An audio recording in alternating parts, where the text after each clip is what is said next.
Welcome back to another Club World Cup Fantasy deadline stream, this time at a Matchday 3, which will prove to be a very popular time to use the wildcard. I put a poll out on my channel and I'll show you the results very soon when you're comparing free transfers and wildcards being activated. And currently I haven't made a single transfer and I haven't even set up my wildcard team on this screen, but I have to do it because otherwise I could be locked prematurely like I was in Matchday 1. But thankfully the recent game week or Matchday was much better. I got 96 points and the green arrow was significant, probably the biggest green arrow I've had in quite a while. I was in a very poor position after Matchday 1, but now it's a bit more respectable at around 16k. But there is still a lot of work to be done, and I think nailing on this wildcard for Matchday 3 could be pivotal.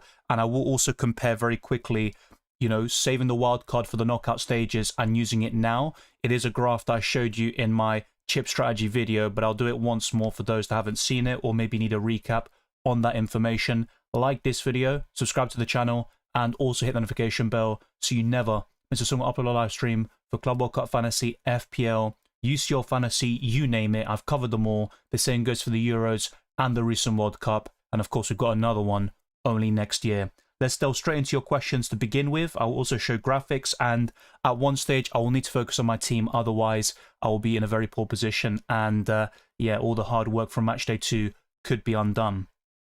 Easy says 70 points Matchday 2, still not made any transfers yet.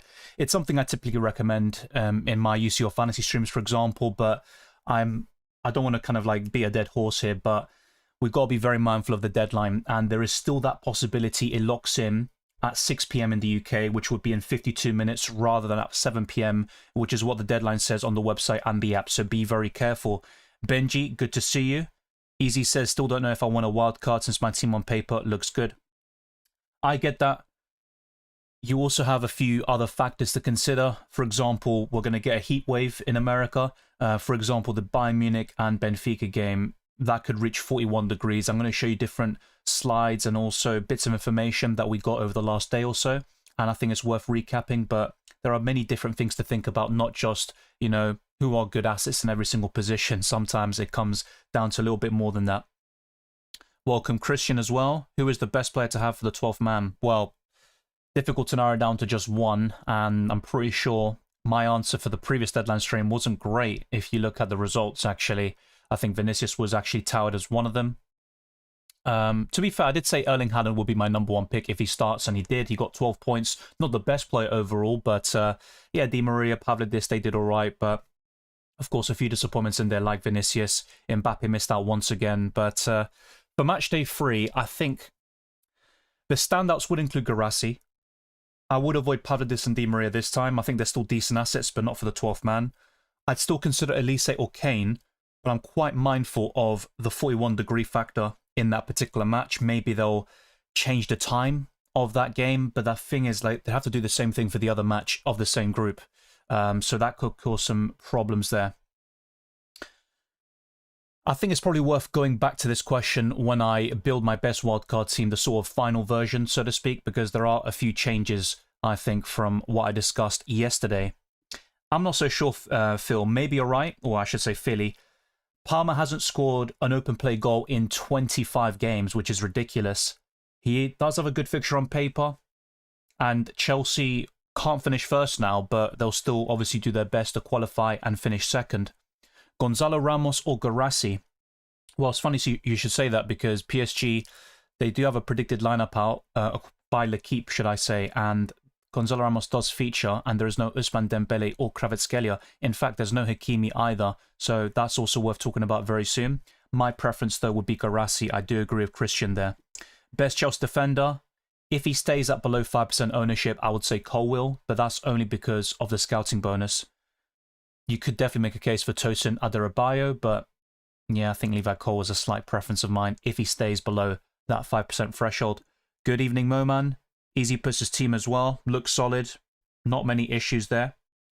So I can see why you might not want a wild card, but as I mentioned just a minute ago, Hakimi could be benched against Seattle Sounders, so be very careful about that. The rest should be good to go, I think. Merentiel start or not? So that's something I haven't really covered in my videos. Merentiel is a bit of a doubt. It's more to do with fatigue. more so than an injury, but I'll cover that very soon. 2 transfers, who do I put for Pavlidis and Conceição? Depends on what sort of budget you're working with, mate. But in the midfield, I do like Ribeiro or Arias from the same game. It really depends on which team you're favouring. I'm actually considering going for both of them and kind of backing a high-scoring thriller there between Fluminense and Mamelodi Sundowns. In the forward line, I think Garassi is a very solid pick if you don't have him already. Veremi FC says Aktakoglu, Pavlidis, Aitnuri out, Neto, Merendiel, Colwill in for -3. I like the look of that overall. Now, I don't think Colwill's ceiling is particularly high, but a clean sheet could be enough to deliver 9 points overall, and that's the kind of main appeal of going for scouting bonus eligible players in that defensive line. Cavani, I'm not so sure. He's had fitness issues for quite a while, and I think if Merendiel is available, he is going to be the starting striker there for Boca Juniors. Any other good Boca attackers apart from Merendiel? Yeah, I think that's who you're talking about. I mean, in this given game against Auckland City, I think anyone could look good from Boca Juniors. So you're looking at Velasco, for example, but just depends on who's available. If Merendiel is fit, I think he'll start up front. But yeah, probably Velasco springs to mind for me. Christian says my forwards are Alvarez, Vinicius, and Pavlidis. Who to get? I've played my wild card, and I'm looking to play the 12th man. Yeah, I'd say Garassi if you can. Yeah, Garassi and Kane would be 2 of the standouts. I wouldn't sell Vinicius. I think he could score a matchday 3, but yeah, ideally it would be Pavlidis to Garassi if you can make that work. Rafael Veiga and Kimmich looks like transfers out for me. Yeah, Kimmich should start, but I'll cover a predicted lineup for Bayern Munich and Benfica very soon. Rafael Veiga, I can understand why you feel that way. Hey bro, good to see you. Have Armani and Di Gregorio as keepers at the moment. They both play on the same day. What should I change? Let me just double check this. Okay. I think that is probably a good place to start. So if I actually can get this up, this will be good to go. Okay, so, oh my god, I just closed it. What an absolute pleb I am. Alright, let me just get this back up. I've got a lot of tabs open right here. So this is what I want to show you. Okay. Okay, so one thing you want to be very mindful about if you are making transfers or even on the wildcard is trying to cover as many captaincy windows as possible. So there are 8. What do I mean by that? Group or matchday 3 is a bit different to the other match days. So all the Group B games will take place first. You've got Atletico versus Botafogo and Seattle Sounders versus PSG. They all play at the same time. So you can only pick one captain from tonight. You know, the matches that take place at 8 p.m. in the UK. So my preference would be of PSG, but you might feel a little bit differently about that. Then on Tuesday, in the early hours of that morning, so only a few hours after Group B finishes, we've got the Group A matches, and ideally you'd want to have one player from Palmeiras, Inter Miami, Porto, or Al Ahly. Then at 8 p.m. tomorrow, on Tuesday the 24th of June, you've got Bayern Munich versus Benfica and Boca Juniors facing Auckland City. So you'd want to have one player from those 4 teams. I wouldn't recommend Auckland City for obvious reasons. Then you've got Chelsea, ES Tunis, Los Angeles, and Flamengo. So you'd probably want to favour the Chelsea and Flamengo assets, but bear in mind that Flamengo have secured top spots, so they could rotate here. So that could also be a big risk from a fantasy perspective. Then you've got Dortmund's group with Ulsan HD, Mamelodi Sundowns, and Fluminense. You'd want to have one player from those 4 teams as well. So this is what you're referencing, right?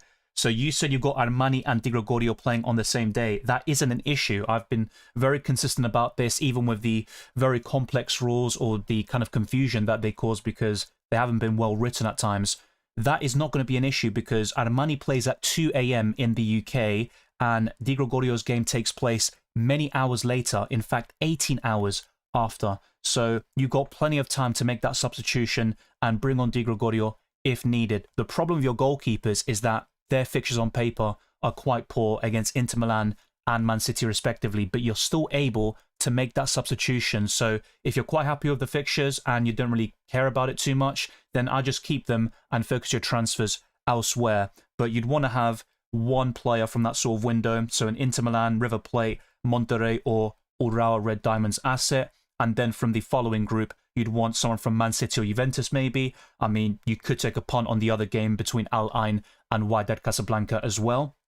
And then you've got the final group taking place on, well, the I can't even speak, the early hours of Friday morning on the 27th of June, which is when we have the deadline, of course, many hours later. But you'd want a Madrid or Al Hilal asset, in my opinion. So that's the way I want to cover it. With my current wildcard squad, I've got 5 out of 8 captaincy windows secured, so to speak, which isn't terrible, but it's also not ideal. And I might make a few modifications just to get to 6 or 7 captaincy options if needed. It only boosts your chances of getting that captaincy score, and it doesn't really hurt you too much in the grand scheme of things. You do get unlimited transfers in Matchday 4 and a 5 million increase to your budget. The mystery chip will also be revealed, and that will be covered in my future videos. But yeah, all the focus will be on my drafts now.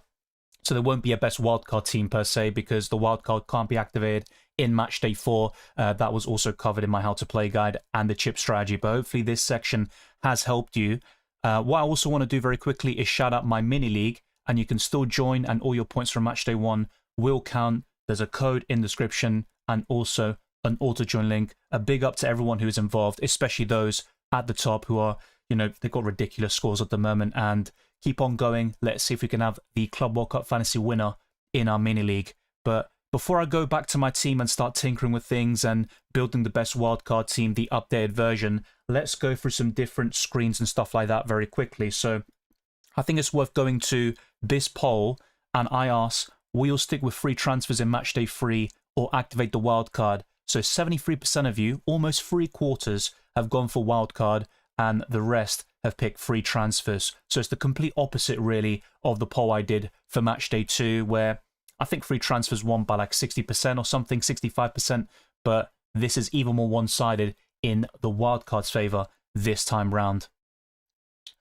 We'll also cover the lineups for the Atletico Madrid and PSG games once they are announced, but let's go through some predicted lineups and team news. So for Paris Saint-Germain, L'Equipe have put a probable 11 with Donnarumma in goal, Nuno Mendes and Zaire Emery as the fullbacks.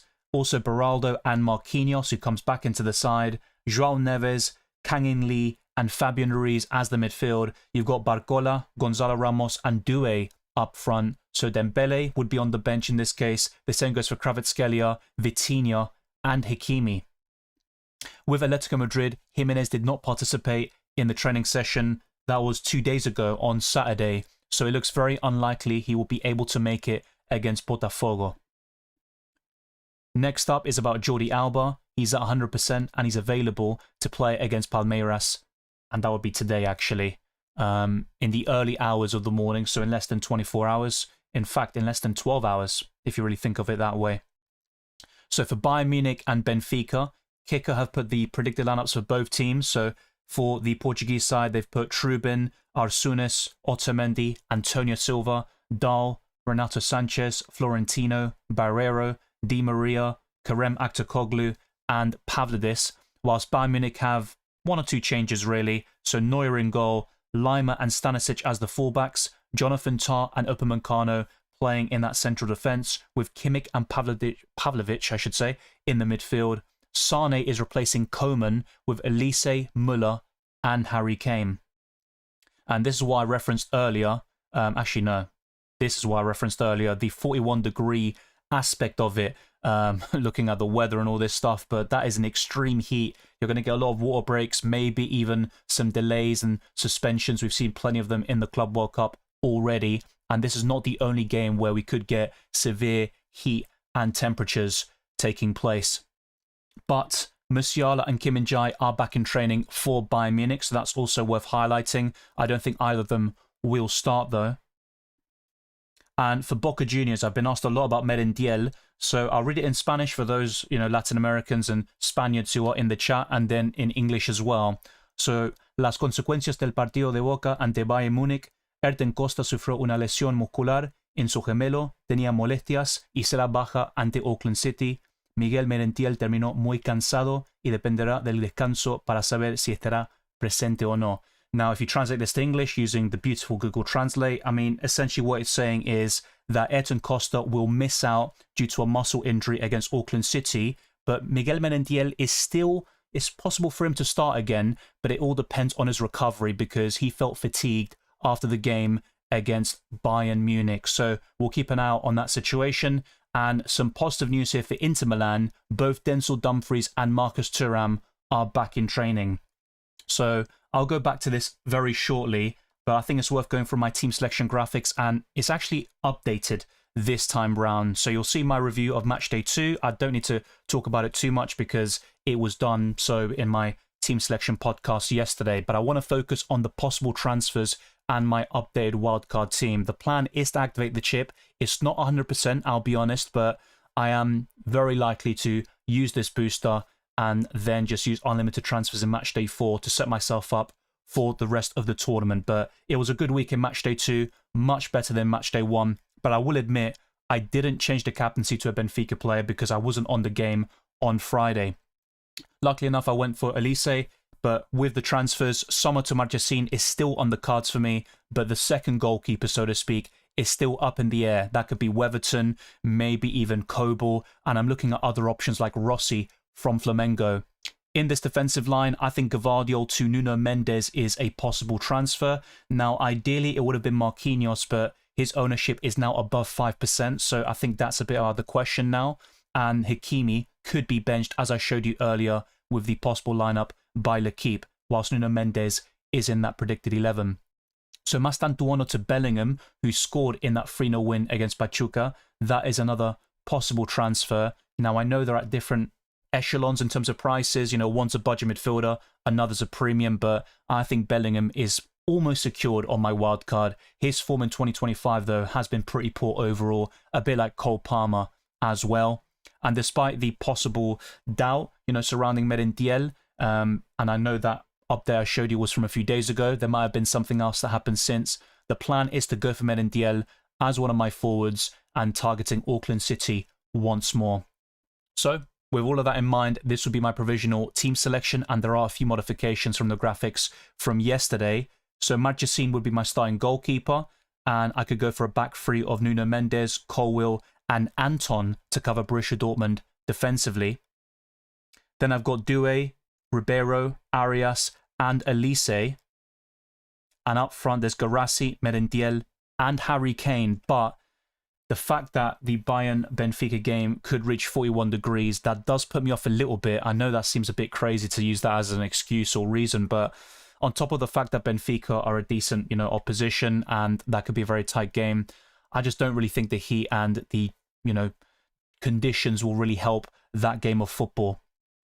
And on my bench, I've got Rossi, or I could have Rossi, Bellingham, Garcia, and Lodi. The way you want to order things is have those playing later in the match day, so on the 27th of June or 26th on your bench. Make sure every player who features today on Monday is in your starting 11, so you can sub out your low-scoring players and then bring on those that are yet to play. The same goes for the captaincy, so I will captain whichever PSG player I end up with. The current plan is to go for Doué. Now, if we get any information about Dembele starting, I will likely buy him, as discussed in my team selection, and then captain him instead. But as things stand, it doesn't look likely, and I think it'll be a front three of Barcola, Gonzalo Ramos, and Doué for Paris Saint-Germain. So that concludes the team selection sort of thing, a few updates and, you know, changes from the team selection there. And I think it's also worth talking about a few other things like the goal scorer odds, which could help you with your captaincy choices, your transfers, and much more. So Cavani, Merentiel, and Jimenez. I mean, look, it's a top four of Boca, basically. You've also got Ceballos as well. Guirassy is in 5th. Leandro for Al Hilal is 6th. And you've got Dembele. Also more players there from Boca Juniors in Braga and Palacios. Gonzalo Ramos, Garcia, the striker for Real Madrid, who got an assist yesterday. Erling Haaland, Kvaratskhelia, Guilherme, also Aguilar, and Vinicius Jr. But this is with the assumption that all of these players will start, and that won't be the case. With the clean sheet probabilities, we've got Boca Juniors in first place with an 82% chance, so it could be worth doubling up on the Argentine side. Chelsea, Dortmund, PSG and Palmeiras are in the top 5. Then you've got Madrid, Atletico Madrid, Flamengo, Al Hilal, Fluminense, Man City, Monterrey, Bayern Munich, Inter Milan, Porto, Inter Miami, and Al Ain. They're the most likely, according to the website fantasyfootballpundit.com. And there have been changes to the tournament odds, and Flamengo are now in the top 5. PSG are still in that number 1 spot despite losing to Botafogo in Matchday 2. Man City, Real Madrid, and Bayern are the so-called elite teams in this competition. You've got Inter Milan in 6th, Palmeiras in 7th, and Chelsea have gone down to 8th. I hope they keep on going down that table. But you can see the rest of the list as well. Feel free to pause or rewind if needed. And I'll let this play out because, to be quite honest with you, the ownership figures are very volatile, especially in this game. And sometimes we go for an asset because they have less than 5% ownership, but then they creep up and they end up being more than 5%. So they don't qualify for the scouting bonus. And as a result, that kind of detracts from the main purpose of buying these players in the first place. So I'll let this play out. You're seeing the differential section on screen now for every single position. And just a few seconds ago, you saw the template picks in terms of goalkeepers, defenders, midfielders, and forwards.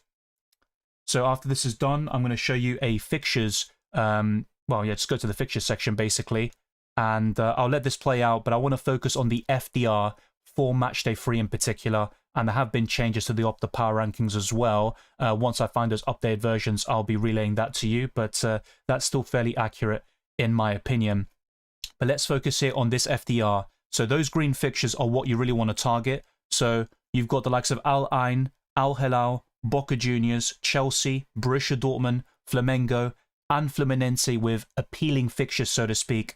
The same goes for Ural Red Diamonds, Wydad Casablanca, and I would say Monterrey, Porto, and PSG. Now, some of them that I just mentioned are basically facing each other, and you have to take a side, especially that Monterrey, Ural Red Diamonds example. And I do think based on current form, you would favour Monterrey instead. But football can be full of surprises. And in terms of, play styles and stuff like that and tactics, sometimes you can get an upset in this competition. But hopefully this FDR does help you. It's also taken from the same website, fantasyfootballpundit.com. And now I think it's probably worth going back to my team. I am going to lock things in very soon, just in case we get a premature deadline. But before we do, let's actually discuss the wildcard in particular, because it's going to be very popular. So after this is done, let me just get this up. So yeah, after this is done, I think it will be worth going back to my team and building the updated wildcard squad once again.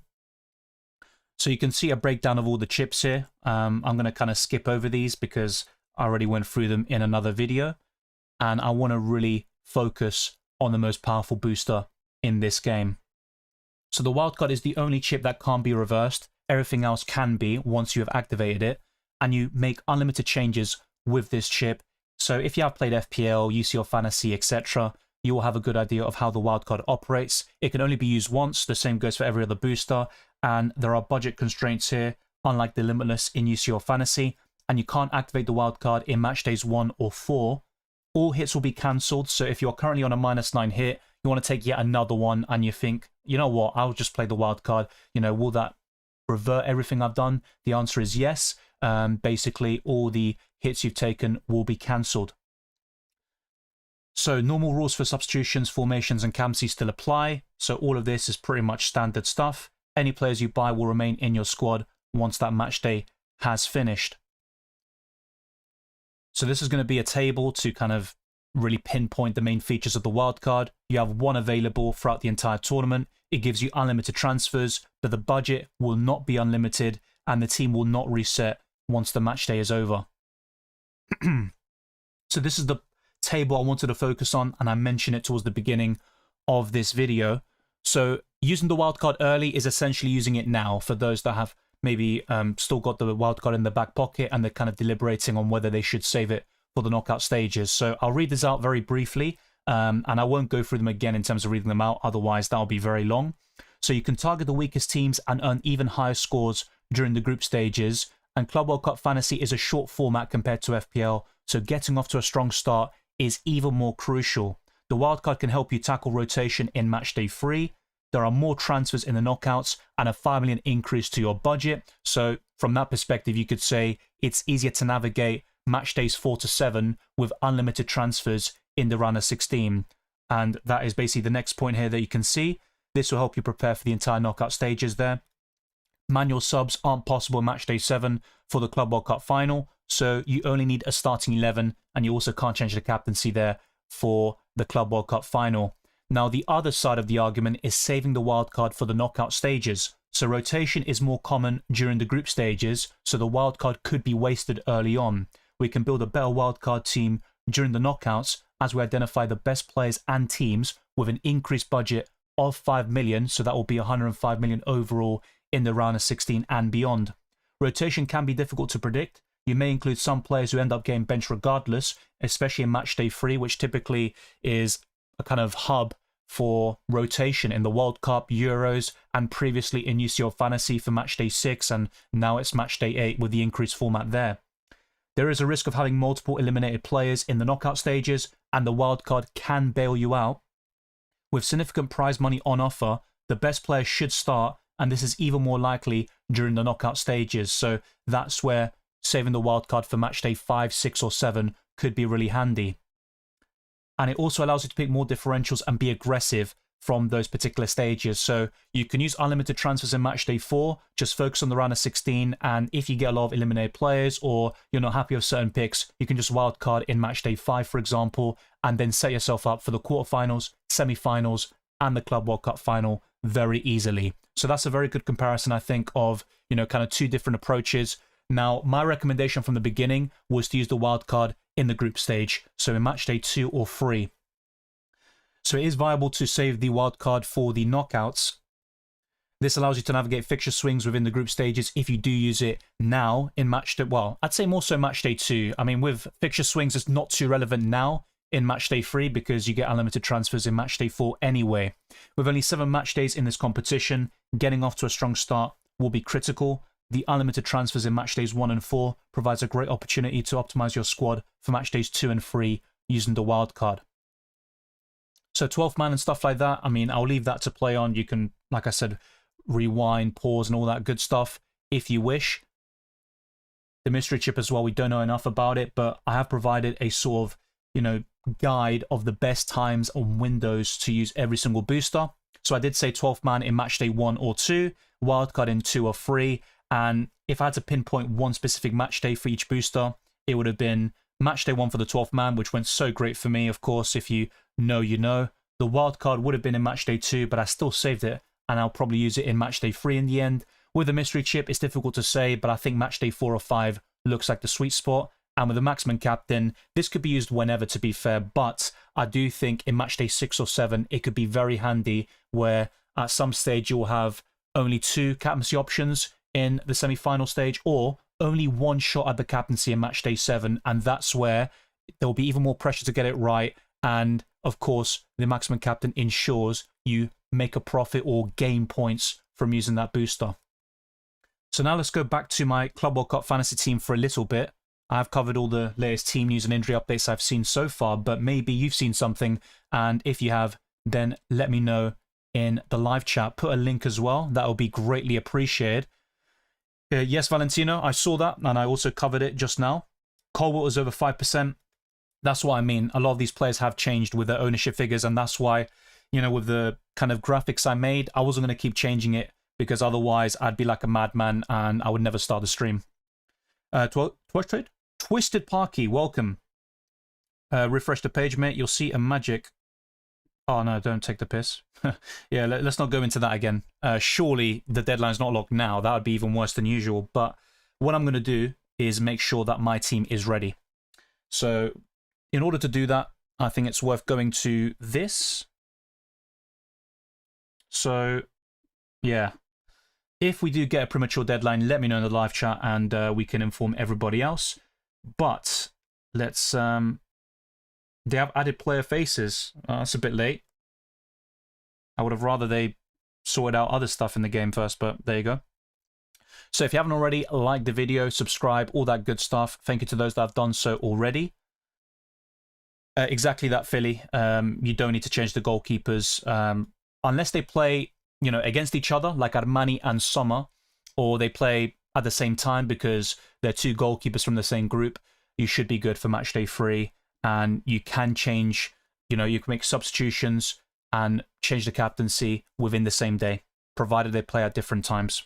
Not any Boca players, that's already been covered, mate. I haven't made any transfers, and if you rewind just a few minutes, you would have seen my team selection portion with my provisional wildcard squad.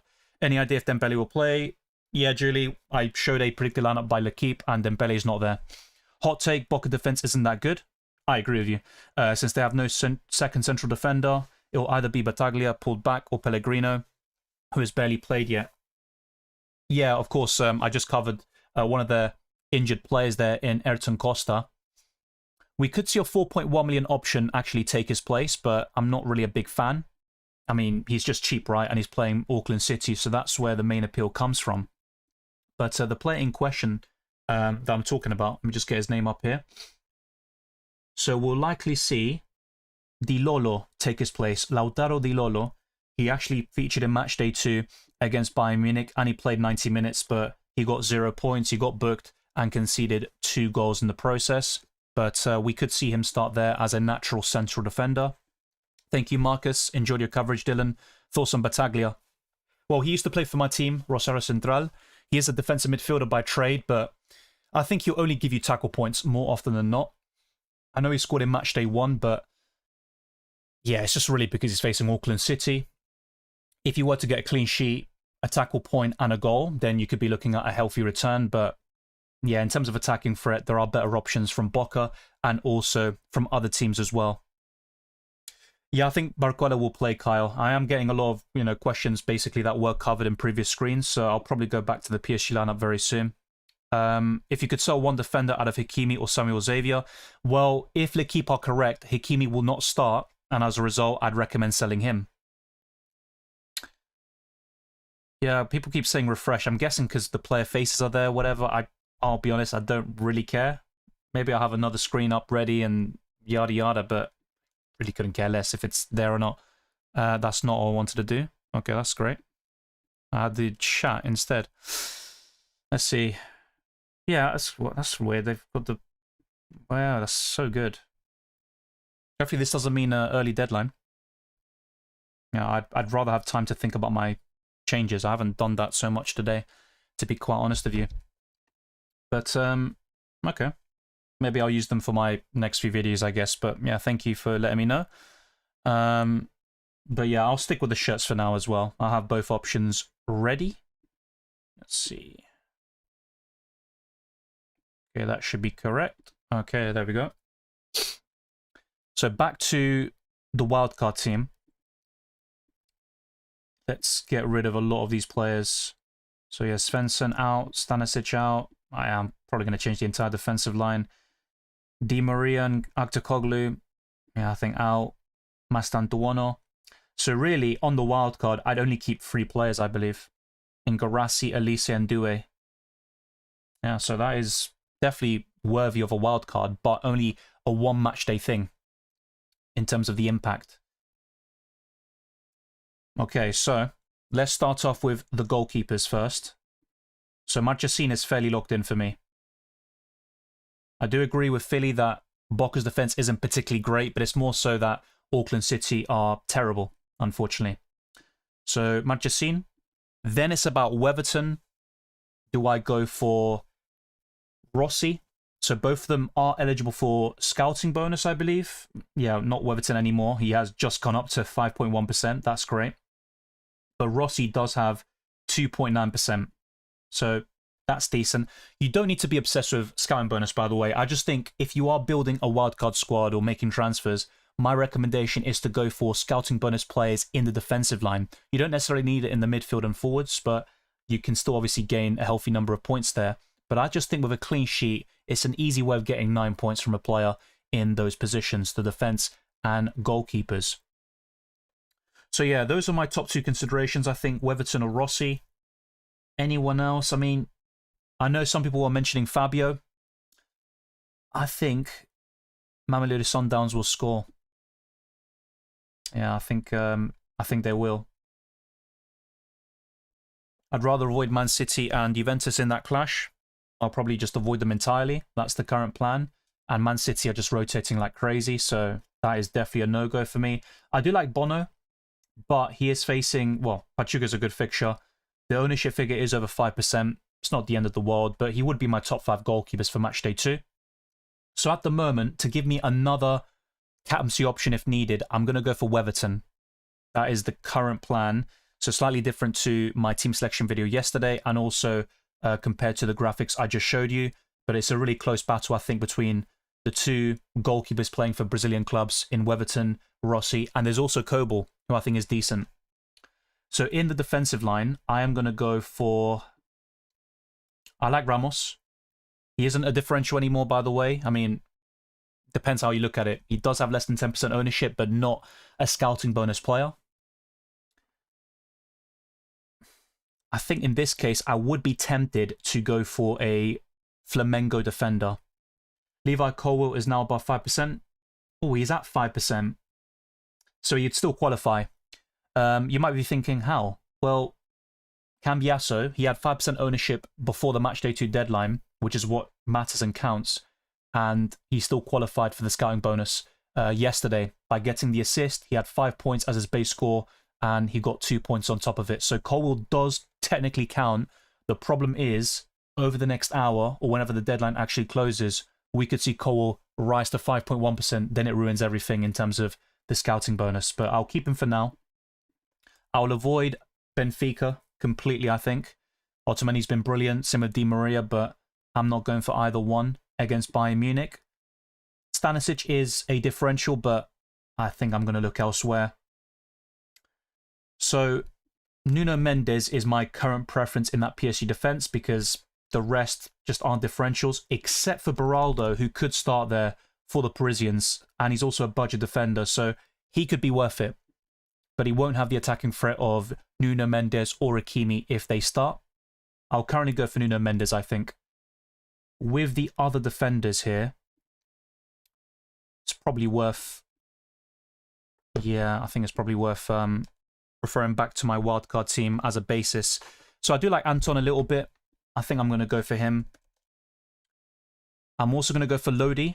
So not Joao Cancelo, who has gone up to over 5% ownership as well, but the Portuguese wing-back will have more attacking potential.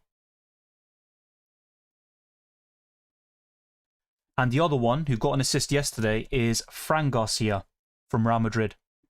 So there's a lot of kind of obscure names. You might be thinking, what? I don't even know who they are, but I think they're decent options in Matchday 3. Let's also go for the midfielders here. So, yeah, I'm going to go for Arias. At the moment, it's not locked in. So let's bring him in. Also, Ribeiro. They both play in the same game. And Bellingham.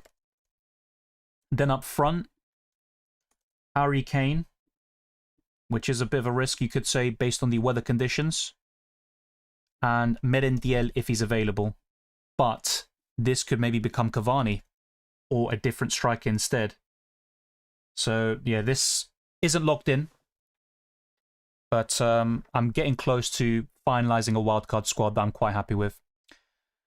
Rumours are Dembele will start. Well, yeah, that's just been covered. It looked like he could for Matchday 3, but unfortunately, yeah, I think L'Equipe are quite reliable and they don't have him there. Andrada, that's a good shout in goal. I like that. Monterrey goalkeeper. Yeah, he'd also be up there. So my kind of top 5 goalkeepers for Matchday 3 would be, in no particular order, by the way, Marchesín, Weverton, Rossi, Andrada, who used to play for Boca Juniors, and I think Koba would be 5th, but there's also Bono. That's the sort of top 6 goalkeepers for Matchday 3, in my opinion. You might have a different stance on it. You might claim that Robert Sanchez or Donnarumma are better. That's fair enough, but yeah, I do like those goalkeepers. Thank you, Julio. Let's go for your question. Hi, Dylan. I'm currently on Mendes, Doué, Barcola, and Blanco, Zenon, and Merendiel. What do you think? Well, I like the picks in general, and it looks like those 3 PSG players will start. I'm guessing you saw that predicted lineup and went for them as a result. Take it with a pinch of salt, though, because there could be late changes and stuff like that. In terms of your Boca players, with Zenon, he can do well because he's facing Auckland City. So, yeah, it's a good pick. Merendiel, the only problem I have with him is that he has issues with recovery. He is a bit fatigued. I think they rushed him for that Boca Bayern Munich game. So there is a slight chance he doesn't start against Auckland City. But if he does, I think he's one of the best forwards for Matchday 3. But just be a bit careful with that Merendiel pick. Recommendation for 12th man. Yeah, so I would say Guirassi's up there. Merendiel if he's available. I do like PSG attackers like Dembele if he starts, which I don't think he will, by the way. And Doué. Yeah, Bellingham isn't too shabby. Up front, I still like Vinicius. I know he's been poor recently, but he would be a shout. If Menentiel doesn't start, then definitely take a look at Cavani or whoever takes his place for that Boca side. Kvaratskhelia or Doué? I think Doué, more likely to start. No Chelsea attack is interesting. Well, you can't have them all. Valentino says Bellingham is injured. Only 2 Boca. Well, in my original team selection, I had 3. I also had Blanco, and he could still make his way into my team. But just remember, he doesn't qualify for scouting bonus anymore, which isn't the end of the world, but it is a bit of a shame. I think that would have been a nice way to get 9 points quite easily. Anish puts his team: Ustari, Fabio, Jer, Lenormand, Blanco, Sula, Costa, Ruiz, Palmer, Arias, Elise, Foden, Pavardis, Merentiel, Araujo.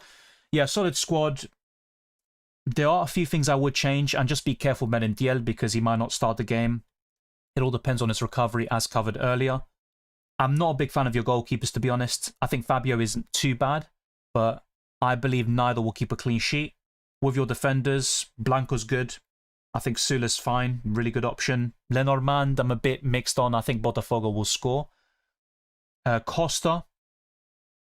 Yeah, I mean, it just depends who it is. But whether it's the Juventus one or the Boca Juniors one, yeah, I'm not keen on either. The Boca one is injured.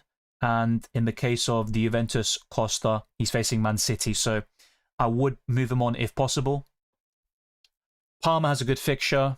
Really bad form, but I think he's definitely worth a punt. Ruiz is decent. Elise is one of the best options in the game. Foden is a rotation risk. I think he will start against Juventus, but he's not someone you can rely on long term. Arias is a great pick, and he also qualifies for scouting bonus.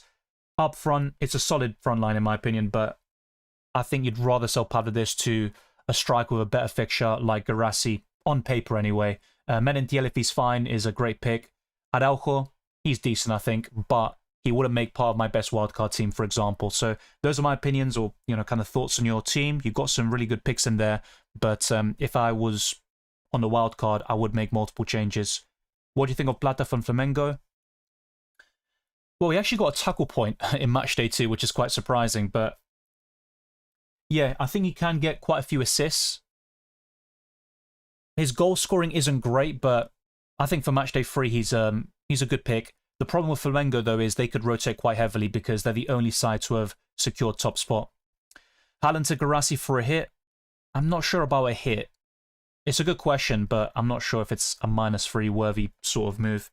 I have Gonzalo Garcia. Do you think Mbappe starts? Honestly, I have no idea about Mbappe. It all depends on his condition, and we don't know too much about that, to be fair.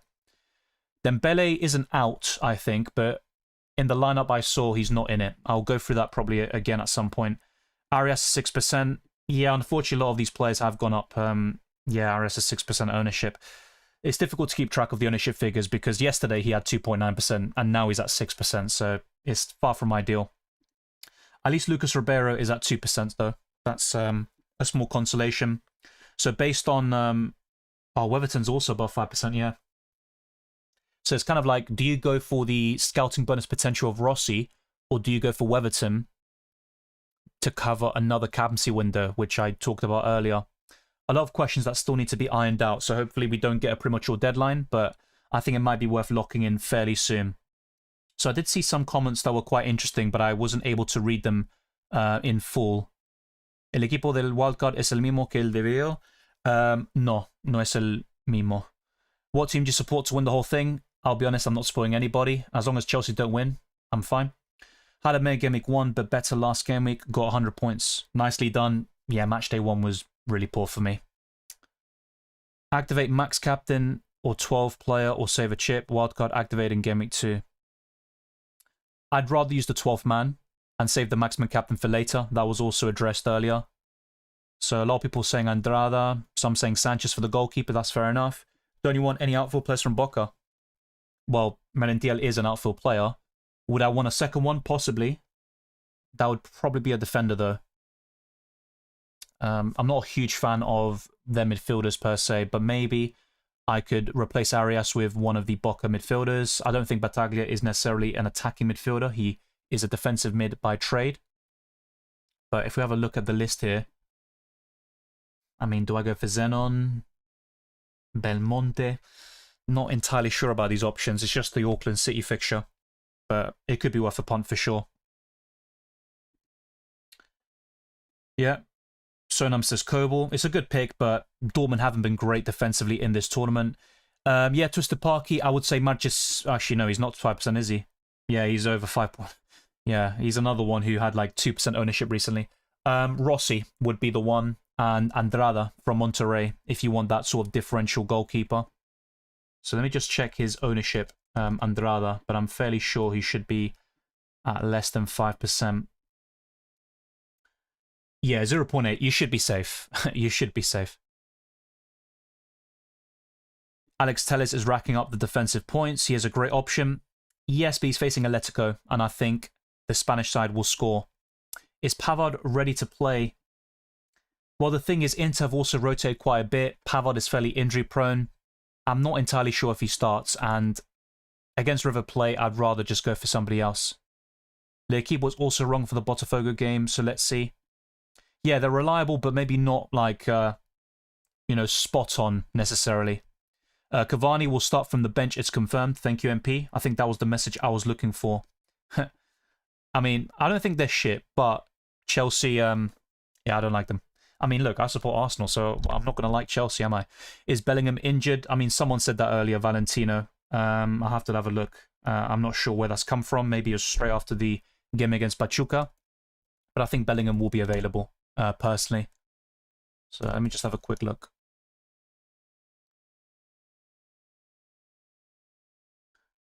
Oh, he has a shoulder injury, yeah, but I think he was already playing through it.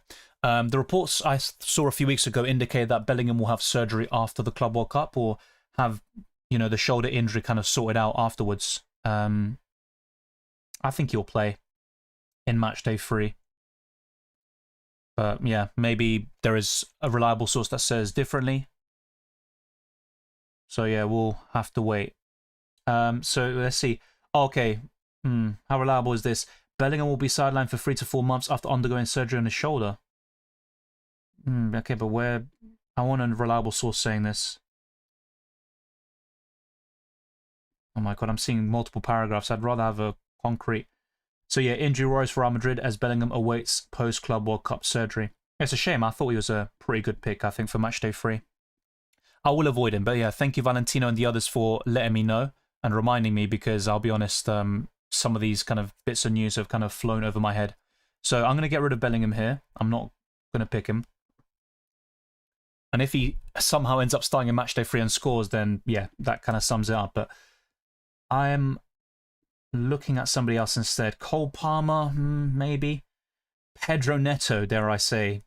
This guy never scores goals. Like, he's, what, he had less than 5 goals in the Prem, which I predicted, by the way, beginning of the season. But in this tournament, he scored in back-to-back games, so fair play to him. Yeah,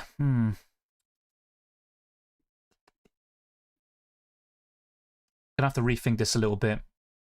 If I got information that Dembele starts, I'd be very happy to go for him. But, yeah, Palmer just doesn't have the form. He really doesn't. So I could think a little bit outside the box here. Go for Arias, maybe take out Ribeiro. And let's go for Pedro Neto for now. Never thought I'd say that in the fantasy game. And I think for the other midfielder, yeah, Kvaratskhelia won't start apparently. So if L'Equipe are correct, I could go for Barcola, who I'm not a huge fan of, by the way. From a fantasy perspective, he can be an erratic finisher. I would favour the Boca defender over PSG, Coulson, because PSG could rotate quite heavily. Boca Juniors will not do that. That's after the Club World Cup. Well, that's what I thought as well, but the headlines I'm seeing are that he's going to have surgery now. Okay, fair enough. That's what I mean. Like, that's what I thought myself, and I just said it a few minutes ago, and then people say this, and then I check, and then, I don't know. You've got to be very careful with, you know, clickbait and headline news. Sí, voy seguido a Argentina. Fui 10 veces en mi vida. Neto or Arias? Arias. Liam Delap with Jackson suspended. That's something I discussed in my best wildcard team video and also yesterday. Are you showing the predicted lineups? Well, to be honest, I haven't updated them. It's not really worth going through. I kind of made those videos as a guide. And, you know, I think I showed them in the last deadline stream, but then talked about some possible changes in formations and players as well. I don't think Neto's a great choice, but he has a good fixture. He's showing good form, so he's a decent pick. Thank you, Adenji. Well, I agree with you, I should say. Sí, mi madre y padre son de Argentina. Is Kvaratskhelia injured? Barcola will start. Kvaratskhelia is not injured. It's just rotation, and I can't guarantee that Barcola will start. It's just a lineup I saw from L'Equipe. I'll go through that again. Yeah, Enzo's decent. Maybe based on current form, you'd favour Pedro Neto, though. Okay, fair enough, Benji. Just, yeah, it's worth clarifying that as well. Yeah, I'm happy to have Bellingham then. Jesus Christ, I feel like I'm completely undecided. There are 3 minutes left from a potential early deadline, so be very careful. If you know, have the wildcard active already, it's probably just worth locking things in just in case, because you can't trust this game after what happened in Matchday 1.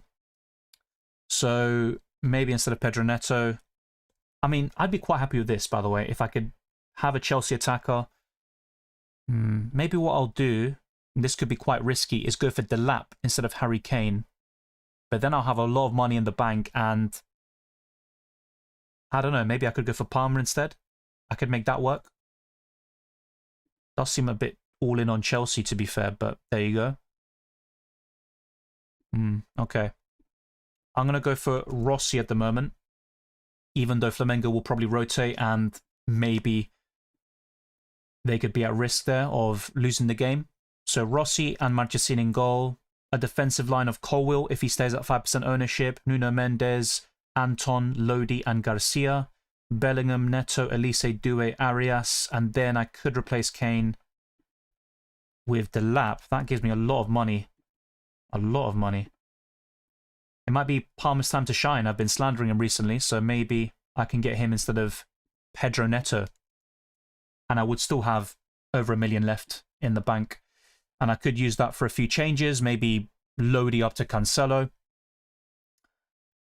Yeah, there's a few things I could still do with this team as well. But yeah, hopefully the deadline doesn't lock in a minute. I prefer Delap over Samu Agoa. They're both good options, though.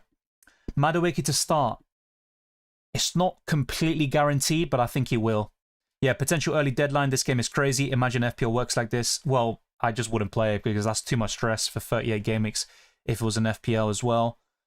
Yeah, I did cover this earlier with best 12 players. I mentioned a few names there, mate. Merentiel, if he's available, I think he will be. Jude Bellingham, yeah, if he actually has a shoulder, surgery after the Club World Cup, as reported earlier. I do like PSG attackers, but yeah, Garassi would be up there. I think those are my favourite options, really. But yeah, I'm going to maybe activate the wildcard here. Once you confirm your transfers, this booster cannot be deactivated. Okay, so yeah, that is the wildcard, just to make sure. I might go for a third Boca player as well. But yeah, do not tell me it's locked in. I'm actually checking. Because I really don't trust this game. And if it is locked, then yeah, I'm maybe effed. Some players don't have faces, by the way. I just realized that. Or maybe it's glitched because the deadline's locked. Surely not, right?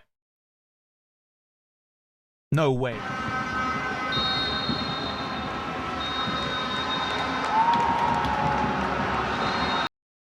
Okay, no, I just wanted a war break, to be honest. We're still here. We're still here. I don't think the deadline has locked, but if you have seen it lock in... Okay, it hasn't. That's good. We've got a bit more time to think about things, but yeah, interesting discussion. And yeah, let's just keep on going. So, wow, even Delap has gone up to over 5% ownership. What is this? Oh my god, man, no one's a differential anymore. Jesus Christ. Okay, whatever. I'm a bit OCD, by the way. That's what I'm... Okay, whatever. Is that going to work?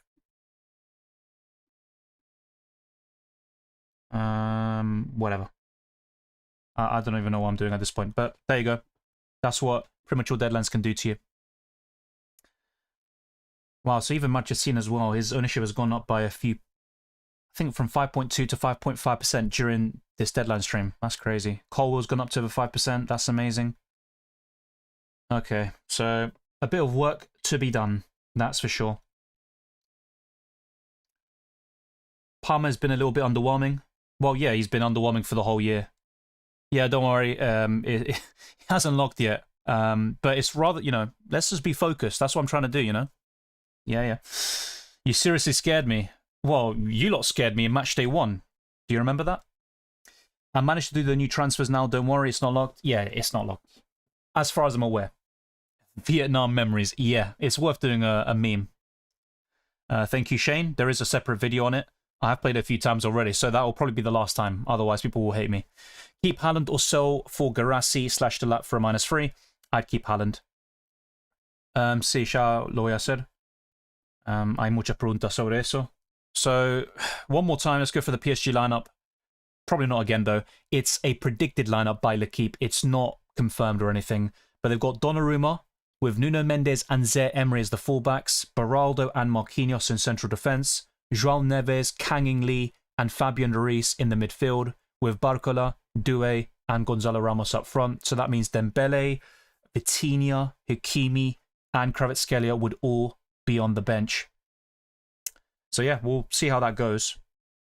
But yeah, L'Equipe, we'll see if they can actually get it spot on. I don't think they were last time. This is the news from Boca from a few days ago. So Ayrton Costa is going to be out with a muscle injury, whilst Merentiel felt very tired. So it's all a question of recovery. And does he still feel fatigued? If so, he might be on the bench against Auckland City. And Denzel Dumfries and Thuram are back in training. The same goes for Musiala and Kim Min-jae as well. Let's also check out this poll that I put out earlier. So 67% have gone for the wild card. So it has dropped a little bit from earlier. But yeah, interesting stuff there. A lot of people using the wild card in Matchday 3. And even though the deadline is still, you know, a little bit away, 57 minutes to be exact, or 56, I think it's probably worth locking things in early just in case. I don't want to take any chances or overthink things until the very end. So let's go back now to my transfer section. I think that's probably worth doing. Yeah, so if I were to make only 2 transfers, I mean, what would I even do? I think Kerem is just a big weakness in my team.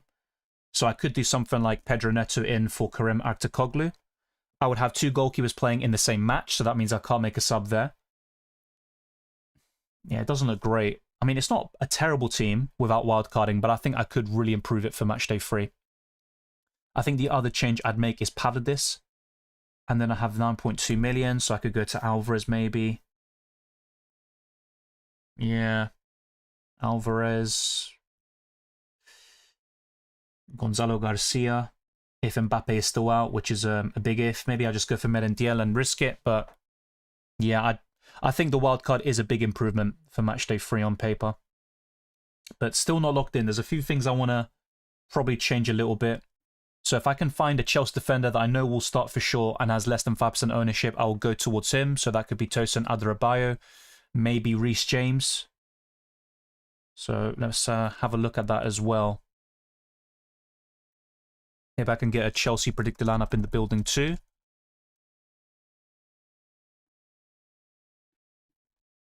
Okay, so this is just the Chelsea fan page. I'm not going to take it as gospel. Definitely not. But let's see. Oh no, they're doing this next page bullshit. So yeah, they've got Chalobah and Colwill starting in central defence. Not sure how reliable that is. Cucurella is the safest, but yeah, he is template. He's a bit boring, you could say. Let's see another predicted lineup. So they've gone for Sanchez, James, Chalobah, Colwill, Cucurella, Caicedo, Enzo Fernandez, Neto, Palmer, Madueke and Delap. So yeah, a lot of people saying Chalobah, or a few sources are indicating that he will start alongside Colwill. Let's go for another predicted lineup, this time by Squawker, even though they're not really known for predicted lineups. Let's see what they've gone for. Or is this clickbait? Okay, so yeah, they say Sanchez, James, Chalobah, Colwill, Cucurella. So yeah, pretty much the exact same predicted lineup. So maybe it's worth going for Chalobah here or Reece James. Let's have a look. So I'm going to remove Levi Colwill, and let's see, Reece James has 4.1% ownership. I mean, the minutes aren't great. His minutes can be managed a lot because of his injury record. That's understandable. Interesting. It's okay. I might go for Reece James. I don't think I can remember the last time I had him. Maybe like 2-3 years ago in FPL. But yeah, 64 minutes in Matchday 2. 45 in Matchday 1. Don't like that at all. Chalobah. Yeah. I'm not so sure about that Chalobah pick as well. Like, it wouldn't surprise me if it was on the bench. Opinions of Fabio and Rossi. I prefer Rossi. The only downside is that Flamengo have secure top spot, so they could rotate and take it easy in Matchday 3. Midfielder option after Doué. I still like Elise a lot. I know that's kind of boring in template. Hey Dylan, can you change your captain more than once? Yeah, that's been covered in my recent videos and live streams. It's not just one captain per day. You can basically change it where, for example, tonight at 8 PM in the UK, so that's in 2 hours' time, more or less, you can captain an Atletico or PSG player, and after that, you can then switch it to someone playing in the 2 AM games, you know, Inter Miami, Palmeiras, etc. You can pick one of those players. So if you, let me maybe just show you very quickly, but I did cover this quite a lot, so I don't want to repeat myself too much. This is the one. No, this is the one. So yeah, you can see it here. For every single window, so to speak, you can captain one player. So one tonight, one tomorrow morning, one tomorrow night. Then you can captain someone at 2 AM on Wednesday, the 25th of June, and keep repeating this until you get it spot on. But Matchday 3 is slightly different to Matchdays 1 and 2 because every single game will take place at the same time within a certain group.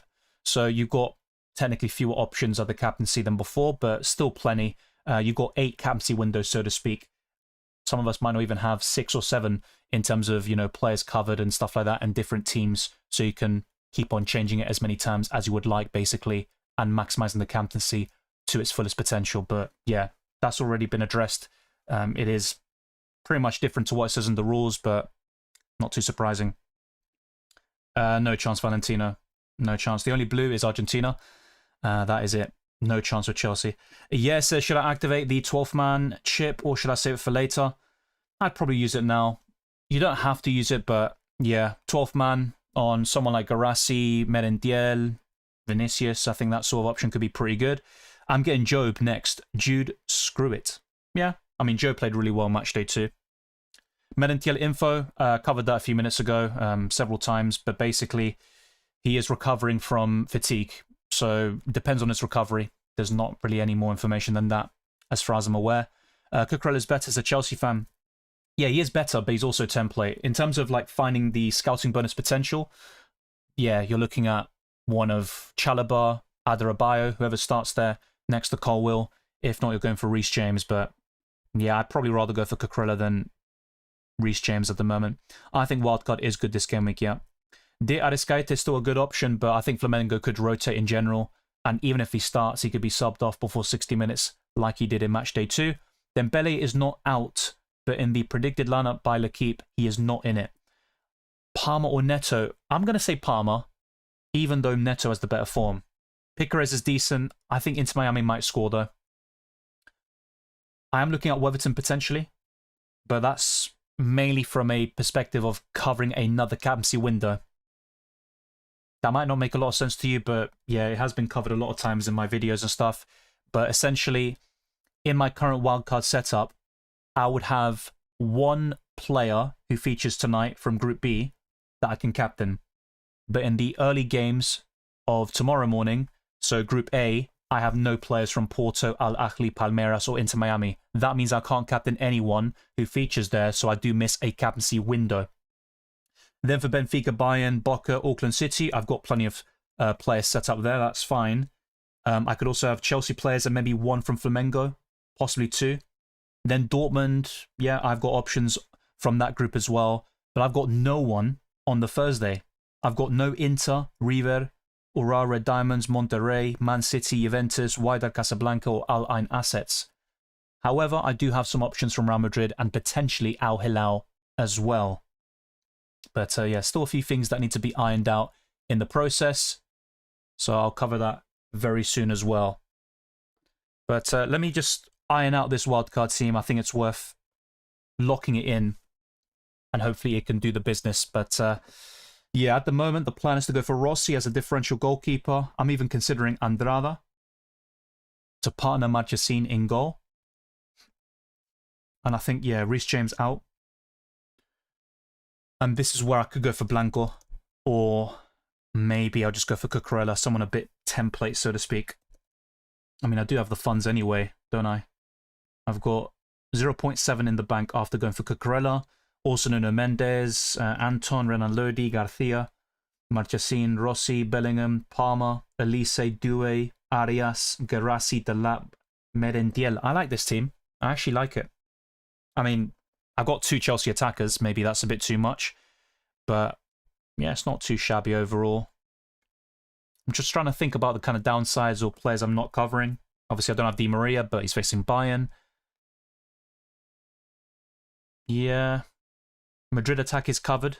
I've got 2 Madrid players overall. But yeah, you just can't have them all. I'm quite happy with this, though. I might even save it and see what happens there. Let me know your thoughts in the live chat. Yeah, top 3 picks for 12th man. Roughly, I can't really guarantee you, but I'd say Merendiel, Gerassi, and I'm thinking a Madrid attacker, so either Bellingham or Vinicius. That's my kind of top 3 at the moment. Thoughts on Porto goalkeeper? Well, originally, Diogo Costa was not supposed to... Well, he was supposed to be back for Matchday 2, right? But that wasn't the case. I'm not really too sure about Porto in general. Yeah, I think Di Lolo will start for Boca to replace the injured Ayrton Costa. Yeah. Apparently, Kvaratskhelia will not start, but that's according to L'Equipe. They might be wrong, so take it with a pinch of salt. The same goes for Hakimi. He's going to be on the bench, apparently. And Dembele is another one, Vitinha. So they could rotate in a few key areas. Vinny or Bellingham as 12th man. I would favour, I think, Vinicius slightly, if I had to pick one. Boca Juniors 11, I wouldn't be able to tell you exactly their 11, but Ayrton Costa will be out. I think Di Lolo replaces him. If Merendiel is available, I think he starts. So I'd only see 1 or 2 changes from their previous lineup, but they could still rotate and win. They need to win big, though. 5, 6, 7-0, depending on the Bayern Munich result. They need Bayern to do them a favour as well. Should I bring Brandt or Jude in my mid? I prefer Jude Bellingham. Best PSG mid other than Doué? Well, if the L'Equipe lineup is correct, then I would say Barcola. It's better to use 12th man now and knockouts. It's been covered extensively. I'll just show it one more time and let it play out. I'm not going to read it because it's going to get boring, but you will see basically an overview of all the chips and the best time to use every single one of them.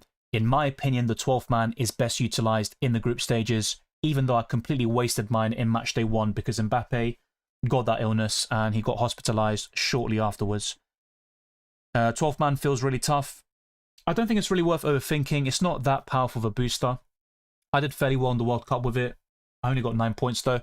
But yeah, it's not really something you need to put too much thought into, in my opinion. Yeah, Daria, I covered your question. Not going to go through that again. Still on Bellingham, yes. Why wouldn't I? I'm still struggling to understand why Elise would even play. Well, because Bayern Munich haven't secured top spot, mate. They haven't secured top spot. If Benfica beat them, they will finish top and Bayern second.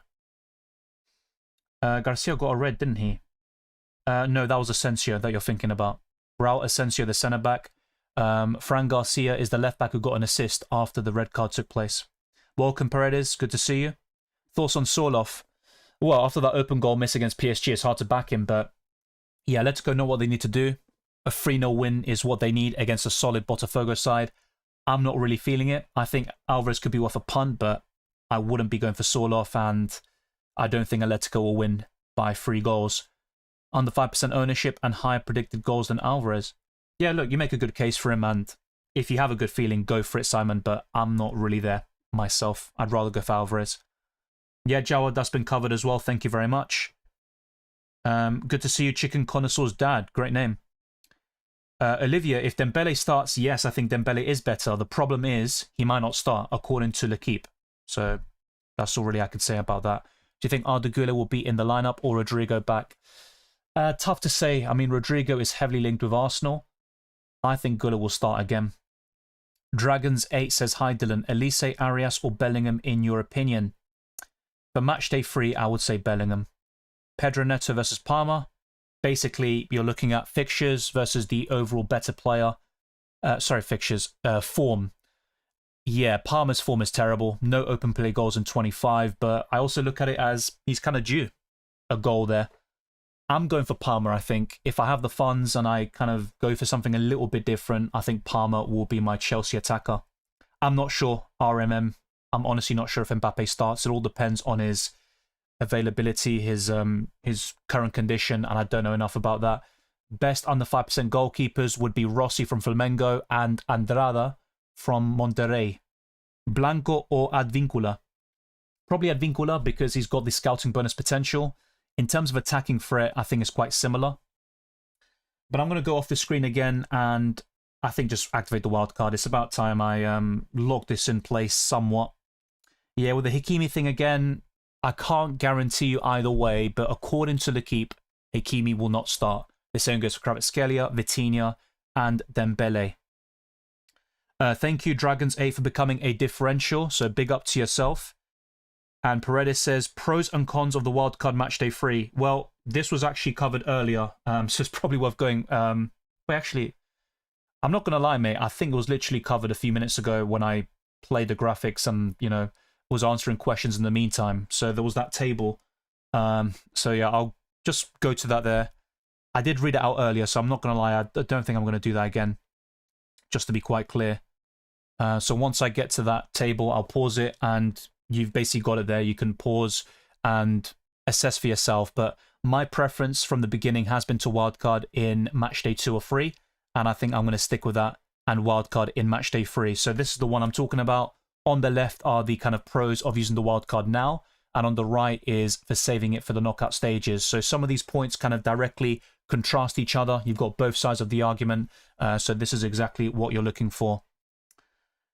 My username sucks, I know. Not necessarily. I've seen worse. Thoughts on Reyners? Yeah, he's the best Mamelodi Sundowns asset. I was actually talking about him a lot in my updated lineups video and the predicted lineups that I originally talked about. No worries, Paredes. Yeah, it's just for the sake of my voice as well, and also for repetition, I didn't want to, you know, just read over it again because I did it fairly recently too, but hopefully this does help. Perfect, I took a screenshot, thanks. No worries, and you can also go to my chip strategy guide if you have a bit of time. There you can also see it for yourself, and you can also see my explanation for it. I make a few different points as well. I'm also going to play the next kind of few slides as well, and you can also take screenshots or whatnot. You can see the kind of breakdown of every single chip as things stand. I think the 12th man is best utilized in the group stages, but it can be pretty powerful at any stage, or at least give you a decent return. Maximum captain, I'd say matchday 6 or 7, with the Club World Cup final being my preference. The mystery chip, to be honest, we don't know enough about it, but with the current information and stuff and avoiding clashes with other boosters or chips, I'd say matchday 4 or 5 could be reasonable, but we'll wait and see. We will find out what it is after the deadline has passed, so maybe we can talk about that fairly soon. Let's go back to my team though, and yeah, time to lock things in.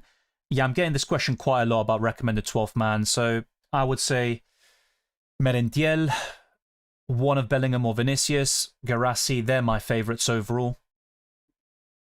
Freites or Fran Garcia for a differential defender, I would say Garcia. Yeah, Beraldo, if he starts, would be a good option. Low ownership, scouting bonus potential, and he should play more than 60. I think Dembele will be a substitute. I don't think he starts. Maybe L'Equipe are wrong, but yeah, I don't think he starts. Twisted Parkkeeper says squad. Yeah, good team overall. Not really convinced about Rodrigo anymore, though, after matchday 2. I was quite bullish on him before that game against Pachuca. Now I feel the opposite. But the rest is really well thought out. But yeah, I would change Rodrigo if possible. And I'm not sure if Dembele will start, to be fair. Beraldo, scouting bonus, or Nuno with 8, was it attacking threat? I'm currently going for Nuno Mendes. It's also a question of your budget and what do the extra funds mean for you? Because if the extra 2 million can also help you buy a player you really want in the midfield or forward line, then I would recommend Beraldo in that sort of scenario. I think Bellingham will start yet. I'll be honest, I'm not going to really speculate on what the mystery chip will be because we'll probably find out in an hour, so it's not really worth talking about. Do you think we'll see the lineups before? No, I don't think so. You could get like a journalist or something, you know, leaking the lineup, so to speak, a few minutes before, but I think typically in this tournament, they have come out at deadline an hour before kickoff. Trent or Dortmund defender? Dortmund defender, I think. Trust me, Milenkovic-Savic is the best differential. He could be decent, to be fair. Regarding deadline, is the timer correct? Well, the deadline hasn't locked in. Is it correct? Who knows, but it should be 7 p.m. Bellingham or Vinicius? Why do you choose Bellingham? Well, because Vinicius is a forward in this game and Bellingham is a midfielder. And I'll be honest, with the forward line, I think it's more competitive in those positions compared to the midfield. Because you've only got 3 forward slots and a lot of different options to choose from. Advincula's alright, I don't think he's particularly great, but what he does have over Blanco is that he qualifies for scouting bonus. Velasco will surprise, possibly MP, but is it a surprise for a Boca player to do well against Auckland City? I'm not so sure about that, but he could be going under the radar compared to Merentiel and the other so-called template picks. Well, Big Giza, I'll cover that when I actually lock it in, but I don't think that's really too relevant because it's all about the date. So you just click on the day and see who plays later in the match day. So in this case, it'd be Lodi, Garcia, Bellingham, and Rossi. So you just bench those players and bring them on for your lowest scoring players in your starting 11. That's all covered in my how to play guide. I think that's the best thing to do. Not for me, Zaid, but just 12th man, whoever you want. It's going to be better than my 0 points from Mbappe. Change Dembele to Due. Forgot to put that. Rodrigo, wonder who to go for. Vinny.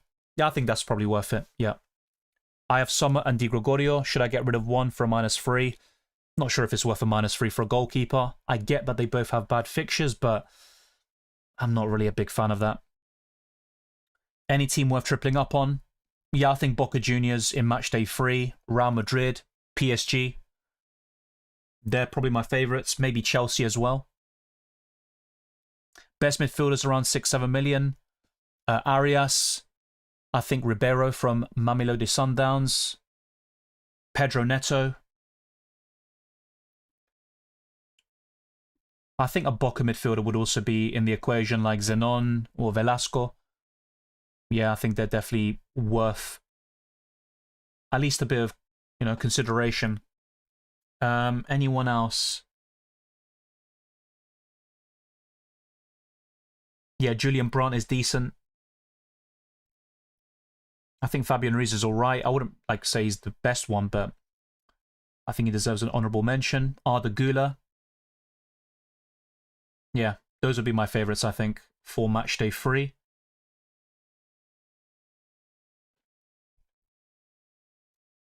Sell Di Maria for a hit or sell Armani for a hit.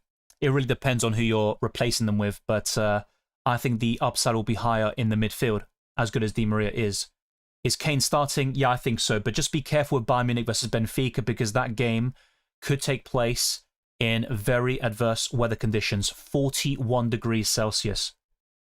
If Kvaratskhelia is not starting, should I replace him for a -3 for Due or Barcola? Yeah, I think so. I'm not sure Kvaratskhelia will miss out. They need to get a result. It does seem quite strange for PSG to rotate when they haven't secured qualification yet. Ruben Neves is better than Savic. He has penalties. Yeah, but if he doesn't get a penalty in this match day, then it comes down to the open play threat, and I think Milinkovic-Savic will be better in that regard. Thank you, Ignacio. Grande Dylan. ¿Usarías comodín o 3 transferencias? Dime tu top 3 point scorers, un delantero, 2 mediocampistas y un defensor. Yeah, top 3 point scorers, I would say, kind of roughly, because no one even knows at this point. Merentiel, if he starts. I would also go for Vinicius and I think I'm going to say Garassi, but that's all forwards. I mean, yeah, maybe a midfielder would probably take the cake, like Elise or Bellingham. They're kind of my top five, so there you go. Hopefully that kind of helps you. 3 forwards and 2 midfielders there. Yeah, Salem Al Dawsri is decent. I was a bit surprised, though, about their 0-0 draw in Matchday 2. Cavani on the bench, says Planeta Boca via Twitter. Thank you. I did see Valentino mention that earlier, I think. I'll have a look at the Twitter page, though, and see if they've got any information on Merendiel. But, yeah, based on that, you would expect him to start. Planeta Boca. Let's see. 1.7 million followers. Jesus, okay. Braida o Jimenez tienen chances de jugar de titulares en contra Auckland City. Okay. So, yeah, there could be a little bit of rotation here for Boca Juniors, but they need to win 6-7-0, potentially, to qualify for the next round. Rojo linked to Inter Miami. Interesting, but not really relevant. Yeah, Cavani al banco. I just saw it. I'll put that up on screen now. And for those that are tuning in maybe a little bit later, yeah, this is in Spanish, of course, but it just says Cavani, who has just recovered, will be one of the bench players against Auckland City in Nashville. So there you go. I was reading the photo, by the way, not the caption above. And yeah, one more time. Dumfries, Thuram, Kim Min-jae, and Musiala are back in training for Inter Milan and Bayern Munich, respectively.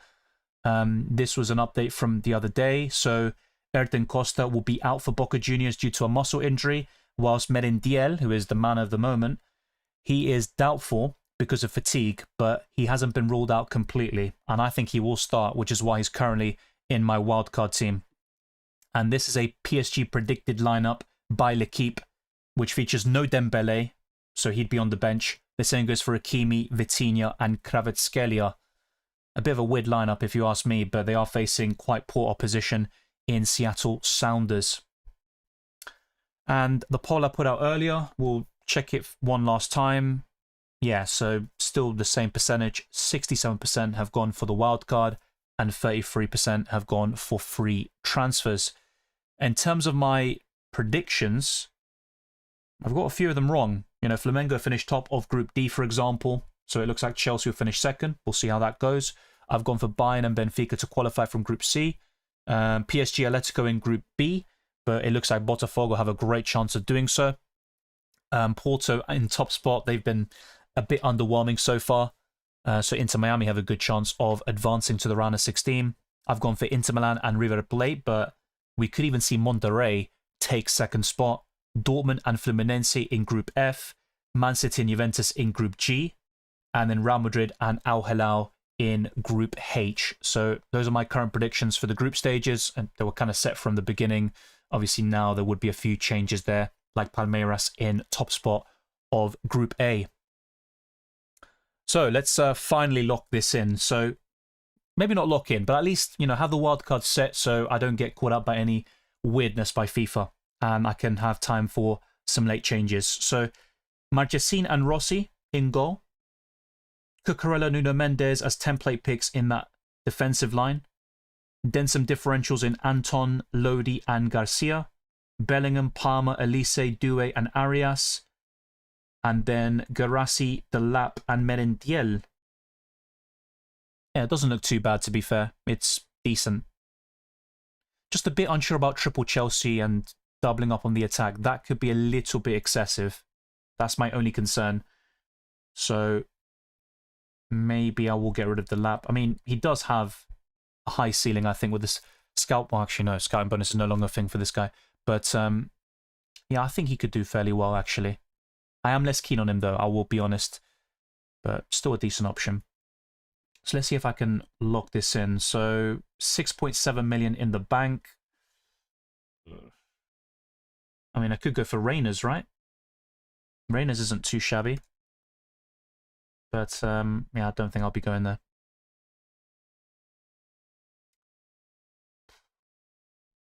Yeah, I mean, look, Delap is still one of the better forwards at his price and below. He's not a terrible option by any means. If I wanted to go for Vinicius, then I would have to downgrade somebody else. You know, one of Bellingham or Palmer here. Yeah. I'll keep the lap for now, I think, and roll with it.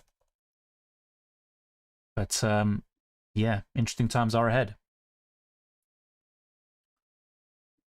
So if you do see any other updates, let me know in the live chat so we can relay that to all viewers as well. I'm having a quick look on Twitter right now, and I don't see anything new per se. Yeah, just transfer talk and stuff like that. All right, so drop a like if you haven't already. I've shown different graphics, covered team news, injury updates, answered questions, talked about captaincy, 12th man, wildcard, you name it. You're seeing an updated wildcard team on screen right now. It's not locked in currently. Ribeiro or Pedro Neto? I like both of them, to be fair, for Matchday 3. I'd probably lean towards Pedro Neto, but not by much. I actually like Ribeiro quite a lot. He's a good option. Yeah, Ribeiro and Reyners are definitely worth considering overall.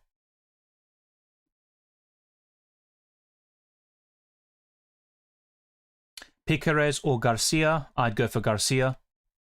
Better chance of a clean sheet, and you've also got scouting bonus. I don't think so. As covered before, I don't think we'll get the lineup before the deadline. I don't think Rodrigo will play. Also covered earlier. Según Planeta Boca, Pellegrino reemplazará a Ayrton Costa. Ah, Pellegrino. Así que no va a ser Di Lolo. How to click the 12th man chip? You've got to be on the normal team, so not on your transfer section. If you go to your team when you're setting things up for the bench and captaincy, that's where you can do it with the orange icon. You click on it and you just select the boost. That's very easy. Yeah, Valentino also says it there. Yeah, hopefully this does fix itself soon, but my it's not letting me click on things at the moment. Let me know if there are any problems on your end in terms of, like, you know, the viewing experience, but yeah, I'm not able to actually... What the hell is happening here? I think this is overheating at its absolute finest. Let's close these as well. Let's ease the burden on this device. I'm also having a look at the FIFA website, seeing if there are any early lineups, but I don't think that's the case. So yeah, we'll have to wait until 7 PM in 25 minutes or so when the deadline does lock. Okay, so yeah, I'm going to save this in for now. So wildcard active, and I'd make the following changes currently. Sommer to Marchesín, Armani to Rossi, Maura to Cucurella, then Svensson to Nuno Mendes, Stanisic to Anton, Cambiasso to Lodi, Gavardio making way for Garcia, and then Carem and Di Maria for Arias and Palmer, Mastantuono to Bellingham, Pavlidis to Delap, and then buying Merentiel for Erling Haaland. That is my current plan. We'll see how that goes in the end. Gonzalo Ramos is on the 5% instead of Delap. Yeah, that's a good shout, to be fair. Yeah, Chicken Connoisseur's dad, I would not recommend that. I always tell people to go for their own thing. Otherwise, you're limiting yourself. When do you keep changing your captain? When do you keep your captain, considering points? I mean, it depends on the circumstance, right? But probably 8-9 points and I'll keep it, like I did for Elise. Is Elise really worth it? Aren't they already through? They're through, but they're not top. If Benfica beat them, they'll finish second. You are underestimating ES Tunis, who also plays for qualification. Yeah, but I think Chelsea will win. I mean, it's just my prediction. I think I'm overrating Chelsea, if anything, rather than underestimating ES Tunis. PSG lineup will be coming out in 25 minutes, basically our deadline. As covered earlier, Norman, the players on the bench is very simple. Those playing later in the match day, so in this case, it would be Lodi, Garcia, and Bellingham, and also Rossi. It's very simple stuff. It's covered in my How to Play guide, so check it out if you haven't done so already. But I'm going to lock this in, or at least the wild card. There we go. And let's now show you how I'm ordering things. So Merentiel would be in the starting 11. Bellingham's on the bench, and I can sub him on for my lowest scoring players overall. So at least we've got something somewhat sorted.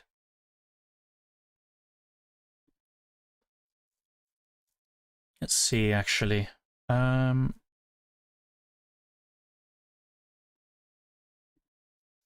yeah, my thumbnail account is doing really well, by the way. Yeah, it's an even higher rank than my original team, so that's a bit embarrassing, but yeah, at least I got two in a decent position, so to speak. So let's see if I can lock things in for this as well, because with that one I wildcarded in Matchday 2, actually. So then here I'd probably do something like Pavlidis to Merentiel, and then 4 million in the bank. Oh, yeah, I'd probably take a -3 here, so then sell Foden and Di Maria, something like that. Then go for Doué and Bellingham. Looks pretty decent. I could even take another hit if I wanted to. I mean, yeah, I've got Hakimi in that team and he might be benched. Not particularly ideal. Dumfries is back. I mean, he could start the game. Might be worth it, but I'm probably going to recommend or go for somebody else. Okay, so I'm going to lock that one in as well. My main focus, of course, is my normal team. Yeah, I think a Boca defender is probably the one. So Advincula. There you go. -6. Wow, I've never seen that before. A -6.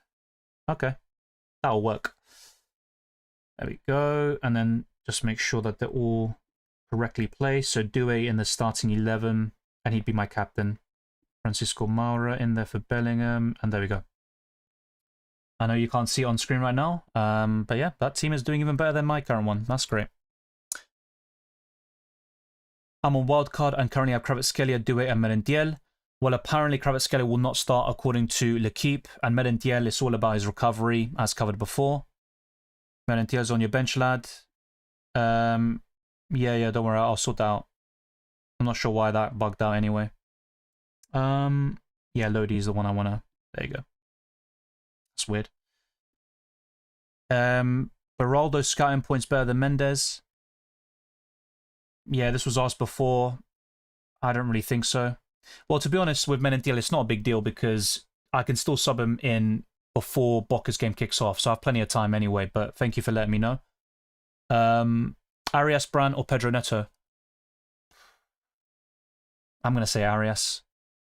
How is Reece James over Colwill since he is 5% owned? My problem with Reece James is that he has very poor minutes in general, so I'm not even sure if he plays 60+. Alvarez is a decent captain for the first day.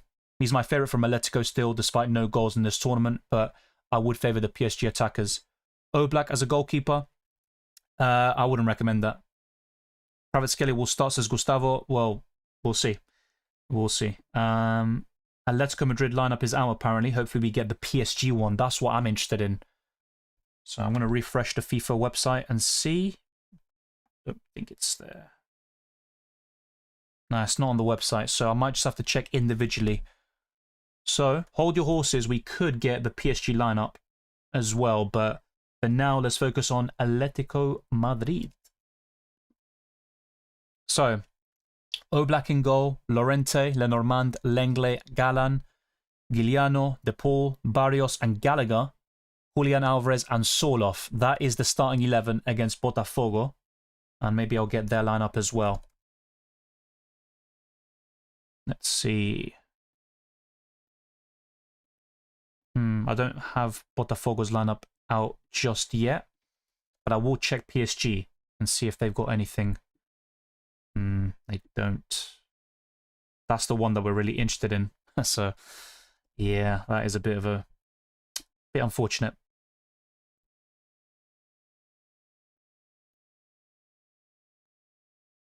Yeah, okay. Well, in the meantime, let's just answer questions, lock things in. Well, because I think Inter Miami might score. I'm not really that bullish on Palmeiras in terms of the clean sheet. I think they'll win the group. He does have a bit of attacking potential for a defender, but yeah, I think the main appeal is the captaincy window, because I've got no one from Group A, so that could be worth it. So Barcola's not starting, so it is Kvaratskhelia, right? Yeah, like I said, L'Equipe, and someone did mention it earlier, they're not the most reliable when it comes to team news, but I did show it just in case. They have gotten quite a few things wrong then. Bueno, en este momento, Alexander, no sé nada. Estoy buscando la alineación del Paris Saint-Germain. Así que cuando lo encuentro, voy a Pasar los detalles. I still don't see it. Let's see, refresh. Yeah, still nothing. Let's see, maybe PSG, another one. PSG Hub maybe have the lineup. No, they don't. Yeah, I'm not sure where you're seeing the lineup, but let me know if you've got a link. That would be greatly appreciated, because I don't see anything on Twitter right now. PSG lineup on Flash Score. Why are they getting the lineup early? And this is confirmed, right? I'm going to check SofaScore too. So confirm lineups. So for PSG, yeah, Dembele's on the bench. Donnarumma, Nuno Mendes, Pacho, Marquinhos, Hakimi, Vitinha, João Neves, Fabian Ruiz, Mayulu, Kvaratskhelia, and Doué. So yeah, no Dembele, but Hakimi does start. The same goes for Vitinha and Kvaratskhelia. So there you go.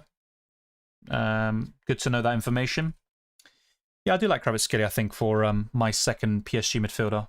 That's something I could change. Maybe I'll bring him in for Cole Palmer. That'll probably end up aging horribly. So let's bring this up on screen, just for those that aren't aware. You can also see Seattle Sounders is starting 11. I think Rusnak is their best Club World Cup fantasy asset. But yeah, there's the PSG lineup. So it's still quite strong. They need to go through. They haven't secured it just yet. And yeah, Atletico Madrid, Botafogo. So yeah, I covered the Atletico one earlier. And let's see if Botafogo have done anything a little bit different. Not really. And Igor Jesus has been brilliant so far in this tournament. Only 4.1 million in this game. So yeah, there you go. That's pretty much standard stuff. And we've got that information. So Kvaratskhelia does start. Bloody L'Equipe. Let me close that tab. Absolute frauds. Just look at this. This is their lineup. Big boo. Everyone boo for L'Equipe. Come on. Let's boo them. All right, so yeah, Cavani on the bench. So maybe Menentiel will start. And yeah, the rest I've covered, so I'm not going to go through that again. Let me now go to my Club World Cup fantasy team and see what I can do here. So I actually might make a few changes as well. So this was my team before with the player faces. Yay, so nice. Let me refresh that so we can also have that on screen. Let's see. Okay. Yeah, I am thinking about selling Cole Palmer here to Kvaratskhelia. Yeah, not a differential, but he will do. So let's answer a few questions as well. We've got just over 50 minutes until the deadline. Gusto over Cucurella much better. Does he even start though? Malo Gusto. It could be Reece James. Okay. Team news, Reece James didn't train. Perfect timing. Kvaratskhelia and Hakimi start. Yep, just covered that. I'm wondering if Kvaratskhelia will start. He does. And I would recommend changing your teammate. Don't copy me. Flash go have the lineups. Yeah. I'm not sure where or why they're getting them so early. Well, SofaScore just they get the information, from official sources. And yeah, when it says confirmed, they're not making it up. They're not even using their own sources. They're basically, once the lineup is actually out, the official team news, they just put it out on their website. The same goes for Flash Score and all these different websites that are quite similar. Thank you to Benji and Sonam, because L'Equipe had an absolute stinker. I only gave the information just in case. It's a good thing that we got the lineup before the deadline. I didn't think that'd be the case. Is it okay if I have so much money in the bank? It is. Maybe. It's something I do think about, and I try to use all of it if possible, but sometimes the cheaper asset is the better one. I just covered that, Michael. Cavani will be on the bench, according to Planeta Boca. Flash Score always gets the lineups before 1 hour, 15, 20 minutes, by the way, mate, just so you know. Yeah, for this tournament maybe and the Champions League, but not for the Prem. It would be slightly different there, maybe. Well, to be fair, now, what is it, 1 hour, 15 minutes, so they have changed it, but you get my drift. Welcome to Bogo. Let me just get your message up, because the chat is just constantly moving. It's me, your old friend from RSA. I'm on a wildcard. Recommend goodbyes. Also, can I get a shout out for Sundowns, please? Whoa, Mamelodi Sundowns are playing some great football. I do like Ribeiro and Reyners. They're my two favorite assets from the team. Yeah, so what you see now is basically my current wild card, but I am looking at making a few changes. So maybe Kvaratskhelia will come in for Cole Palmer. I would have 1.1 million in the bank, and as a result, I could make another change maybe. And this is where the kind of psychology comes in of using all your budget. You don't have to do it, but it's something that it looks like I'm going to do. I'm going to have a quick look at the Chelsea sort of news because people are saying that Reece James is injured. So let me have a look and see if that is confirmed or by a reliable source. Oh yeah, so Enzo Maresca. Reece didn't train because he was ill. Levi Cole was also ill, but he took part in the session, and Kendry is with us. He asked to spend time with us and train. We'll see what the plan is in the next few weeks. So not great news there for Chelsea. Yeah, so it might be worth going for Gusto then. Maybe that is correct, or just going for someone different from that Chelsea defence.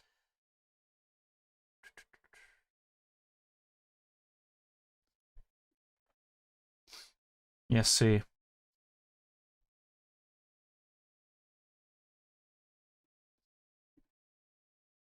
So, thank you to those that have liked the video. Let's get this to 200 plus. It would be greatly appreciated. I've covered a lot of different sources, team news, injury updates, graphics, you name it.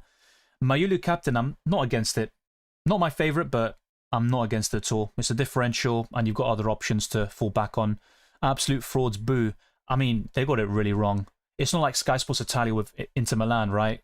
Anytime I mentioned their lineup, it was always correct. Trent, not really a big fan, to be honest.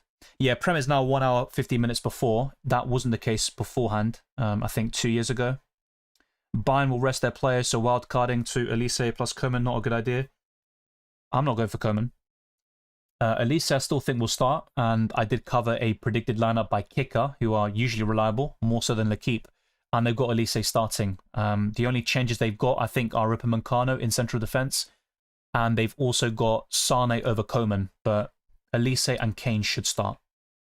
Yeah, exactly that, Nico. You're right. Would you go for a Starry with Marchesín as backup? I would not go for a Starry. I think Palmeiras are the better team. Yeah, I would not go for a Starry. No. I think the best goalkeepers in Matchday 3 are Marchesín, Andrada, Kobel, Bono, Weverton, and Rossi. Not in any particular order, although Marchesín might be top, based on the clean sheet odds. To be honest, Nuno, I'm not sure if Mbappe will start. It all depends on his condition. Mayulu starting as a striker, is he an option? Yes, he is an option. Not my favourite, but he is. Well, Paredes, I'm currently going for Lodi, but that's mainly because of scouting bonus. I literally just covered that, Ido. In my opinion, Elise will start. I can't guarantee it, but I think he is the best midfielder in the game. There is no prizes for this game, as far as I'm aware. Palmer versus Bellingham. I prefer Bellingham. I'd captain Kvaratskhelia 100%, says Nika. I think PSG could share the goals today anyway, and Kvaratskhelia is not a great goal scorer, but he is in good form overall, and he does have the creativity over, you know, the other options who are starting today. But yeah, I'm looking at, I think Kvaratskhelia in for Palmer. It does give me a little bit more money in the bank. 1.1 million. I'm fairly satisfied with this team, so I'm going to actually save this. Watch this go tits up and Palmer scores a hat-trick or something. And does a Shiver Me Timbers celebration and all that bullshit. But yeah, let's Doué or Kvaratskhelia. I think I'll still captain Doué, but yeah, it's definitely a decision to make. I could also go for Hakimi now over Nuno Mendes. I am considering that too. So let's see, Hakimi in. He is template, but there you go. Marquinhos' ownership is... Oh yeah, he's got no face. 5.1%, that's so annoying. It's just over that threshold. Otherwise, I would have gone for him, I think. Yeah, and if we look at the percentage selected by, so Anton, Garcia, Lodi are still differentials. The same goes for Rossi. Yeah, and that's pretty much it. I don't have that many differentials now, actually. But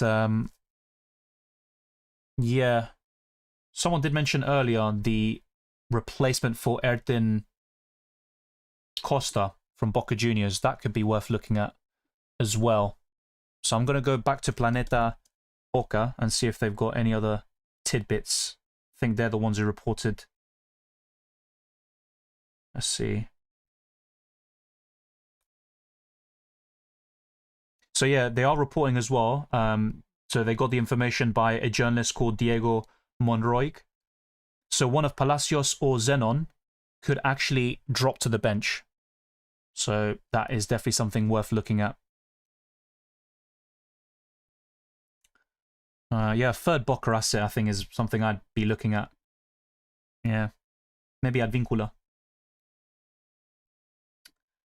I am considering that for sure. So if I look at this, I've got Cucurella Hakimi. Maybe instead of Antonio Garcia, I am looking at Advincula and doubling up on the Boca defense. Maybe even for Lodi. Yeah, that's an interesting one. Yeah, I'm going to go for, I think, Advincula here as a differential. Only 1 point in this tournament, but 1.7% ownership.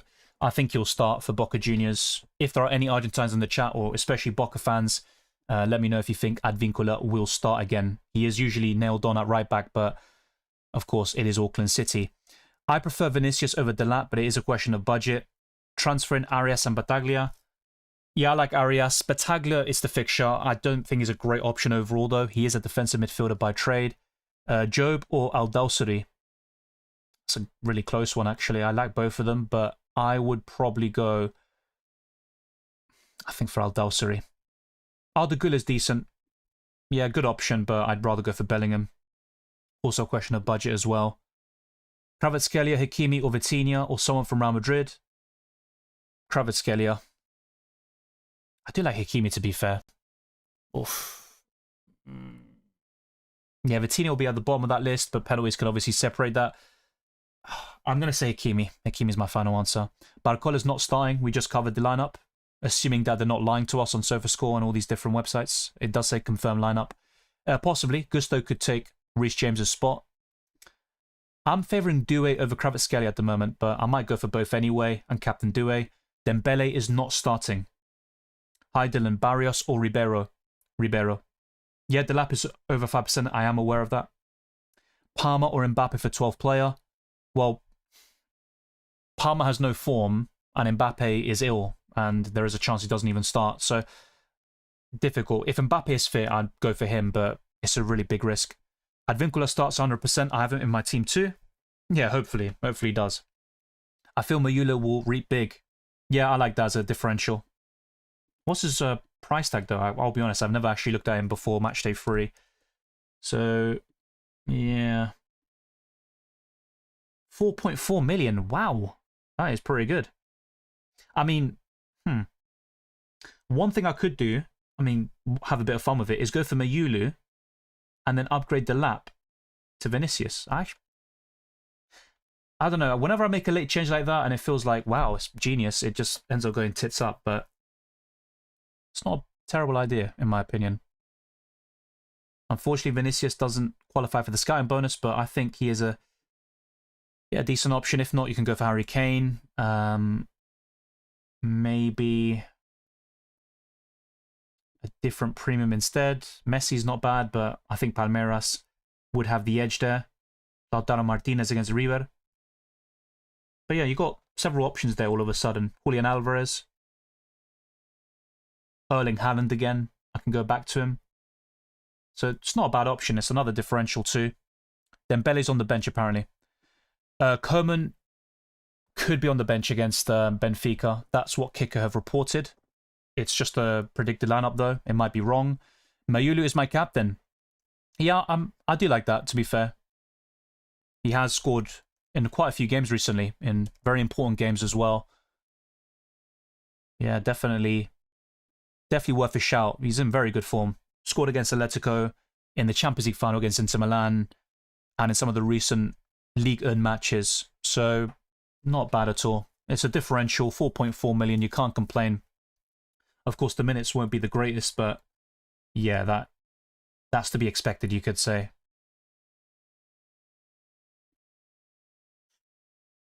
Yeah. Nothing on Alvarez. Well, he's starting, and there's no surprises about that. In terms of buying him, I mean, maybe instead of Vinicius, but that all depends on if I buy Mayulu. So if we look at his minutes specifically, 55 in Matchday 2, 35 in Matchday 1. I mean, that's not great, is it? But yeah, he's done fairly well, of course, all things considered. Kvaratskhelia is the safer option, so to speak. I'm probably going to go the safer option. That's the kind of manager I am. Boring. Boo. Yeah, but I think I'm going to go for him. Either way, I think Delap up front I'm quite happy with. Yeah, I'm probably going to go for something like this. And see how it goes. So let's go for Delap up front again. And I've got 0.2 in the bank now after buying Advincula in the back line. I could still buy Lodi in for Anton or something like that. I am considering some moves of that ilk. But yeah, it's not too shabby overall. Arias, could I move him to Ribeiro? Possibly. Gives me even more money in the bank as well. Differential player. But yeah, I think I'm going to go for Arias. I do favour Fluminense a little bit more than Mamelodi Sundowns. So there you go. I'm going to do this. Oh, wow, system error. What, is the deadline locked in already? What's happened here? System error, yeah. Oh, it's probably because I already made the change, right? Actually, no, that's not true, because I had a Vincula. So yeah, system errors galore, everyone. Lock in your teams now, because this game will not forgive you. That is for sure. I don't even remember the other move I made. Jesus Christ. So yeah, Kvaratskhelia, yeah, okay, that's already in. Oh, it says I've got 0.5 million now. But yeah, literally got 1 minute. So just lock things in now, get it sorted, and Bob's your uncle. So yeah, Lodi to Advincula, we'll see how that goes. Sort it out by date 2. I mean, if you have like a Boca play on your bench, it's not the end of the world. You can still do it before their game starts. But yeah, in this case, I would just sub out someone playing on what, the 25th, I guess. I can sort that out later. It's not really a big deal. But yeah, that's how my team would look like. Do a captain, I think. Yeah, that's pretty much what I'm looking like right now. Do a captain. Got Kvaratskhelia. Triple up in PSG with Hakimi as well. Yeah, Hakimi is a good shout for the captain. I do like Hakimi. Oh, shit. Yeah, Hakimi, you're right. You're right. Yeah. That is, you're absolutely right. That's the one I wanted. Now watch this backfire anyway. Again with the error. What the fuck is wrong with this game, man? Jesus. Yeah, I'm going to have Nuno Mendes. Watch this now backfire and I lose out on 10 points because Hakimi scores. Yeah, thank you. Thank you so much. I'm going to still see if I can do it before the deadline. See if I can break things. Look, it's stuck. Look at that. Yeah, error. Yeah, okay, it's already gone. But yeah, I got like 2 free system errors there. But yeah, it is what it is. I got Nuno Mendes. A bit lower ownership.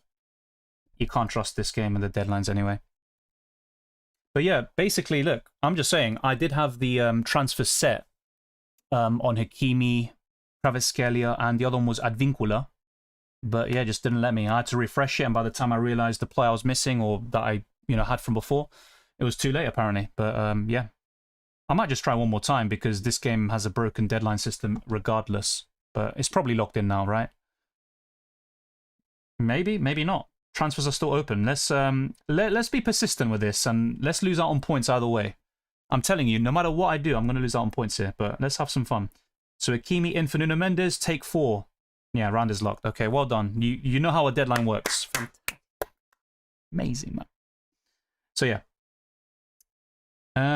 If I just make sure that my dates are correct. Is that even my team? That's the one from before. Jesus Christ, what's wrong with this game? Fresh. Make sure that I've got the right team. Yeah. So yeah, it shouldn't be an issue. And in terms of like the dates and stuff like that and the times, so the player who plays latest here I think would be from Borussia Dortmund. So one of Guirassy or Anton could go to the bench. So let's just check that very quickly. Yeah. Your budget's increased. There you go. Wow. And qualification booster. This is the new booster revealed. So we can talk about it live on screen. Your new booster is now ready to be used. Activate the qualification booster to gain an edge in any of the knockout stage. All players in your team who qualify for the next round will receive a +2 bonus point boost. What do you think of that, people? That is definitely different. So yeah, no need to speculate anymore. We know what the mystery chip is. It's called the qualification booster. Wow. Okay, so yeah, if you get your predictions right. Yeah. Interesting. Very bloody interesting, mate. Yeah. Wow. That is not what I expected, but there you go. Okay, so that message is gone. Let's now go to this, and yeah, that's what I wanted to show you, the kind of captaincy windows. I've got no one from Palmeiras, Inter Miami, Porto, or Al Ahly. And to be honest, I don't think many of the captaincy options would be great. Maybe you'd be looking at Messi or a Palmeiras option there, whoever you prefer. I've got plenty from Bayern and Boca, that's fine. I've also got 2 Chelsea players myself. I've got one from Flamengo. Don't think I'll captain a goalkeeper though anyway. I've got 2 Borussia Dortmund assets. We'll see how that goes. And I've also got Arias from Fluminense. No one from Thursday. So for Man City or Real Madrid's, Man City or Inter Milan's group, I've got no players at all. However, I do have a few Madrid assets in Garcia and Bellingham. So there you go. This is my team with the kits. And then this will be my team, yeah, with the faces. My God, I don't even know. There's so many things here. Whoa, it's overwhelming. Bloody overwhelming. But there you go. I'm going to see your thoughts now in the live chat. I want to see your thoughts because, yeah, I didn't expect qualification bonus to be a chip in this game. I think based on that booster, my kind of initial thoughts would be to use it in Matchday 4. Right? I think, yeah, you do have, on paper anyway, easier games to predict. So I think my initial assessment of using it in Matchday 4 or 5 is probably correct. I think that is the best time to use it. So remember, you can't use the wildcard in Matchday 4. So if you have saved it for the knockouts, you have to pick Matchday 5, 6, or 7. The Maximum Captain is something I'd recommend using in Matchday 7 for the Club World Cup final. If you still have the 12th man, well, just depends on the other boosters you've got as well. But yeah, preferably you'd use that as soon as possible, the 12th man. Maximum Captain probably later in the competition, in my opinion. But yeah, Matchday 4, I think I'll be using the qualification booster. And we can talk more about that in my videos. It's actually a good one, says Benjamin. Great chip, that. Yeah, it's something a little bit different. You know, it's not too shabby. It's something interesting. This game, I'm telling you. Yeah, I've run in Lodi still. Oh yeah, that was from before, don't worry. That happens in FPL as well, where I have another tab open and it had my original team. It's not too bad. I just hope the Hakimi Nuno Mendes thing doesn't backfire either way. Thank you, Alexander. Good to see you. And thank you to those that reminded me of the other player I wanted to bring in, but it is what it is. Is Diogo Costa still not playing? I don't think he is, but I'll have a quick look for you now, because there might have been an update whilst I was going live, or basically across Monday. I was trying to, you know, also disconnect a little bit from Club World Cup Fantasy after preparing the graphics for this stream. So let's check Diego Costa and see if we've got any news about him.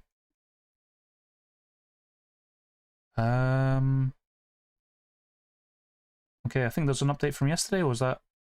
So yeah, Diogo Costa will not recover in time from his injury and will be out against Al Ahly on Tuesday. Claudio Ramos will take over as Porto's goalkeeper for the 3rd time in the Club World Cup. So there you go. Got an update for you very swiftly. When the Twitter algorithm actually works and the search stuff actually functions, there you go. So yeah, I did translate that from Cabin Deportiva, a Portuguese outlet. Or they relay information, I guess. But yeah, there you go. So drop a like, even if you're on your way out. It would be greatly appreciated. Let's get this to 200 overall. And yeah, I knew I was forgetting something. I didn't even set a super chat goal, but whatever. it is what it is. Thank you to those that sent in a super chat. We got a few still anyway, so big up to you. Yeah, unfortunately, Benjamin, I wasn't able to do it. Or maybe it will be a blessing in disguise if Nuno Mendes outscores Hakimi. Just keep pressing enter, don't back out. Oh, wow. That's a bit stupid, to be honest, but there you go. It is what it is. But yeah, the round is now locked, isn't it? Right? Right?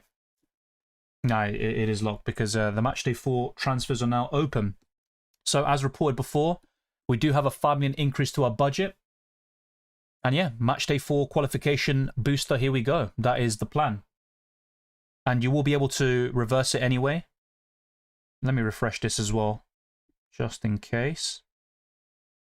So if I now go here, yeah, qualification booster, activate, and you can also deactivate it if you want to. The only one that you can't deactivate is the wildcard, but you can't use it in Matchday 4 regardless because we have unlimited transfers. But there you go, that's my team. Doué's my first captain. We'll see how we get on. In terms of the 8 captaincy windows, I've got 5 of them covered. 3 of them are unaccounted for, so that could cause some issues. I need to get the armband spot on, but for the most part, it's a decent wildcard team. A few template picks, but also some differentials. I was tempted by Mayulu, and if he ends up going big, there might be some regrets there as well. Mine did error, then went through. Well, mine didn't. I should have just kept on clicking X, I guess, but here we go. Mark says, guess we can't use it for the final. Yeah. Yeah, Matchday 4, 5, or 6, best time to use it. I mean, the only times to use it, basically. I'd say Matchday 4. Yeah, Ashraf, I mean, I appreciate the kind words, but I don't think that's really... I don't really get when people say they're copying, you know, the whole team or 80% or whatever. Just play the game the way you want to.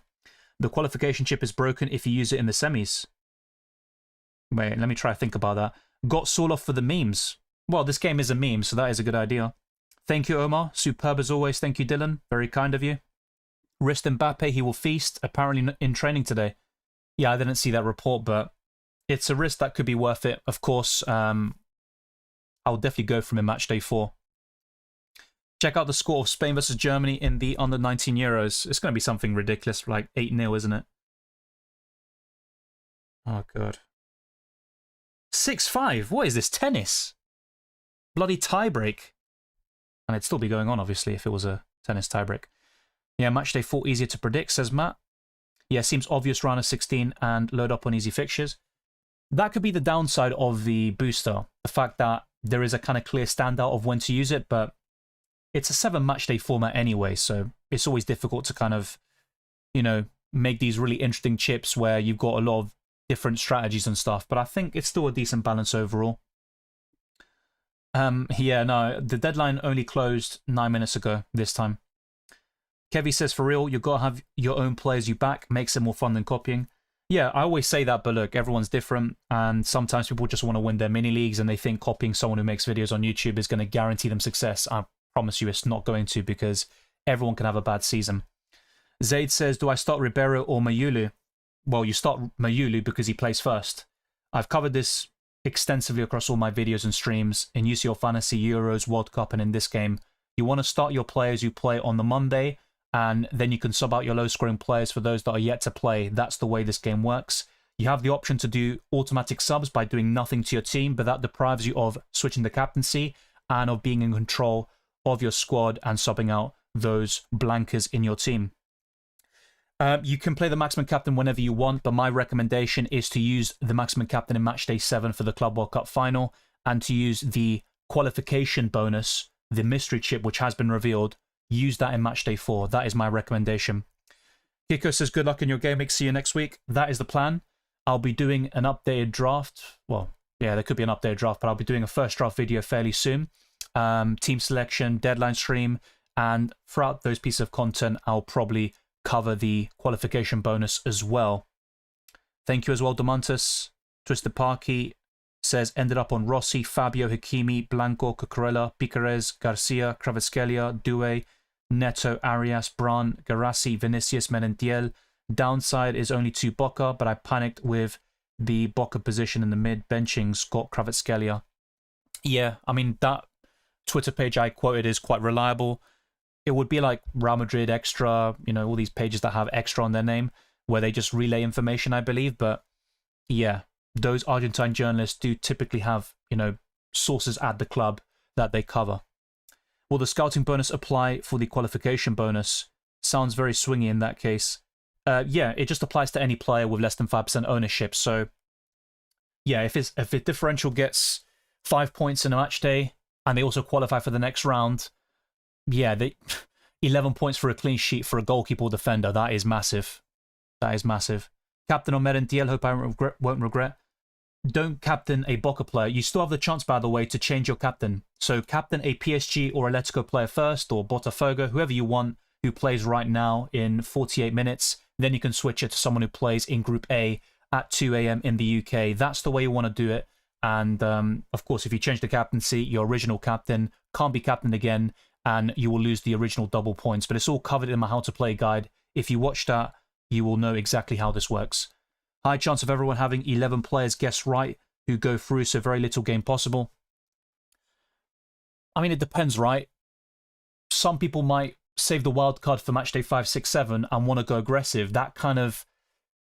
I'm not saying the wild card is now useless in the knockouts, but it does make it a little bit worse, because one of the main appeals of using the wild card in the later stages is to go aggressive and pick players from teams that could be eliminated. Now you don't really have that sort of upside or option. You just want to focus now on players who will go through to the next round if you choose to use the qualification bonus. But regardless, you can't use 2 chips at the same time anyway. So yeah, just something to think about. Jude and Delap versus Palmer and Vinny. Well, I've gone for Jude and Delap, so that would be my answer, I guess, but it is a close one. Thank you, John. Lucas Dunn says, hi, mate. I missed the deadline and forgot to play my wild card. So annoying. Was in the top 100 as well. Yeah, very good rank, and you could still be at a decent position by the end, but I feel your pain there, and that is very frustrating. Just logged in. I don't really understand this booster. You get the bonus points if your player's team knocks out the opponent. Yeah, if they go through to the next round, you get 2 additional points. It's very simple. I would use a match day 4. Birch says, was watching that game. Pablo Garcia and those La Masia boys are just good. Also, Morstat, it was good. And open game 2-2 at 90 minutes. Yeah, 6-5 is kind of crazy, to be fair. Either this wildcard will be marvellous or disaster for you, we see. Or it could be in between. It could be fairly average, but as long as I get a green arrow, I'd be fairly, happy with that. What about Content Creators Luck Cartel? Yeah, I've heard things about that before. I mean, I don't want to comment on it because I don't really have that information, or I don't really know much, but it wouldn't surprise me if that was the case. Yep, I covered that, Sonam. It's called qualification bonus. You get more points if you use it late because you have more players from that team, says OGDENG. You get more points if you use it late. Not necessarily, because you have to activate it before the deadline. So it's not like you can activate it during a match day and then, based on that, kind of cheat your way. If that's what you're saying, maybe I misunderstood you, but my recommendation is to use it in match day 4 anyway. Lucas says, using the qualification boost in the semis is broken, but at the same time with PSG, Real Madrid, Man City and Bayern being there, that's what I think, there will be matches with close scorelines. Difficult to predict, so that's why I'd recommend using it in the round of 16 instead. Transfer out Rafael Veiga and Kimmich to Arias and Battaglia. Yeah, decent stuff. Not a big fan of Battaglia, but he's facing Auckland, so he could get a big return anyway. Mayuli's a decent captaincy option. He's a differential. Why not? You've got 4, 5, 6, maybe 7 other captaincy options afterwards, depending on who you have in your setup, so that's fine.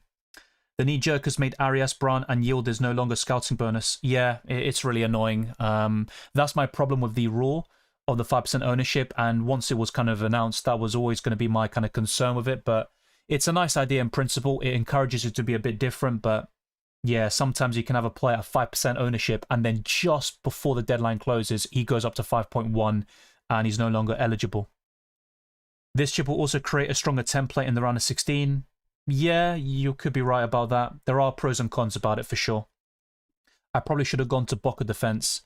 Well, that's what I ended up going for. I sold Lodi instead. I might regret it anyway.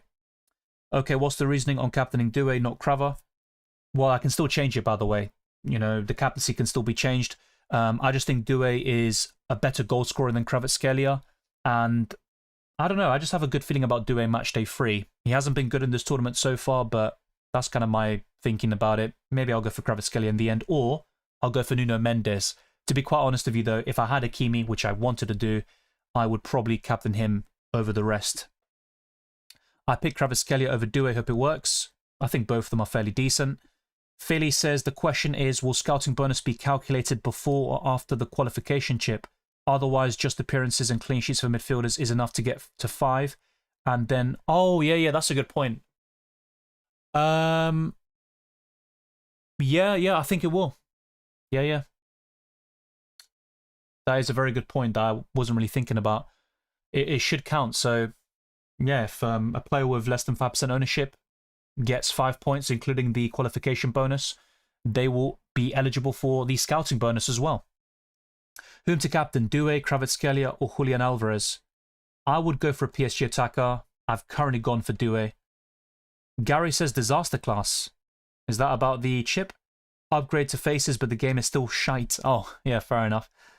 If there are very favourable fixtures in Game Week 5, would you maybe change the max captain?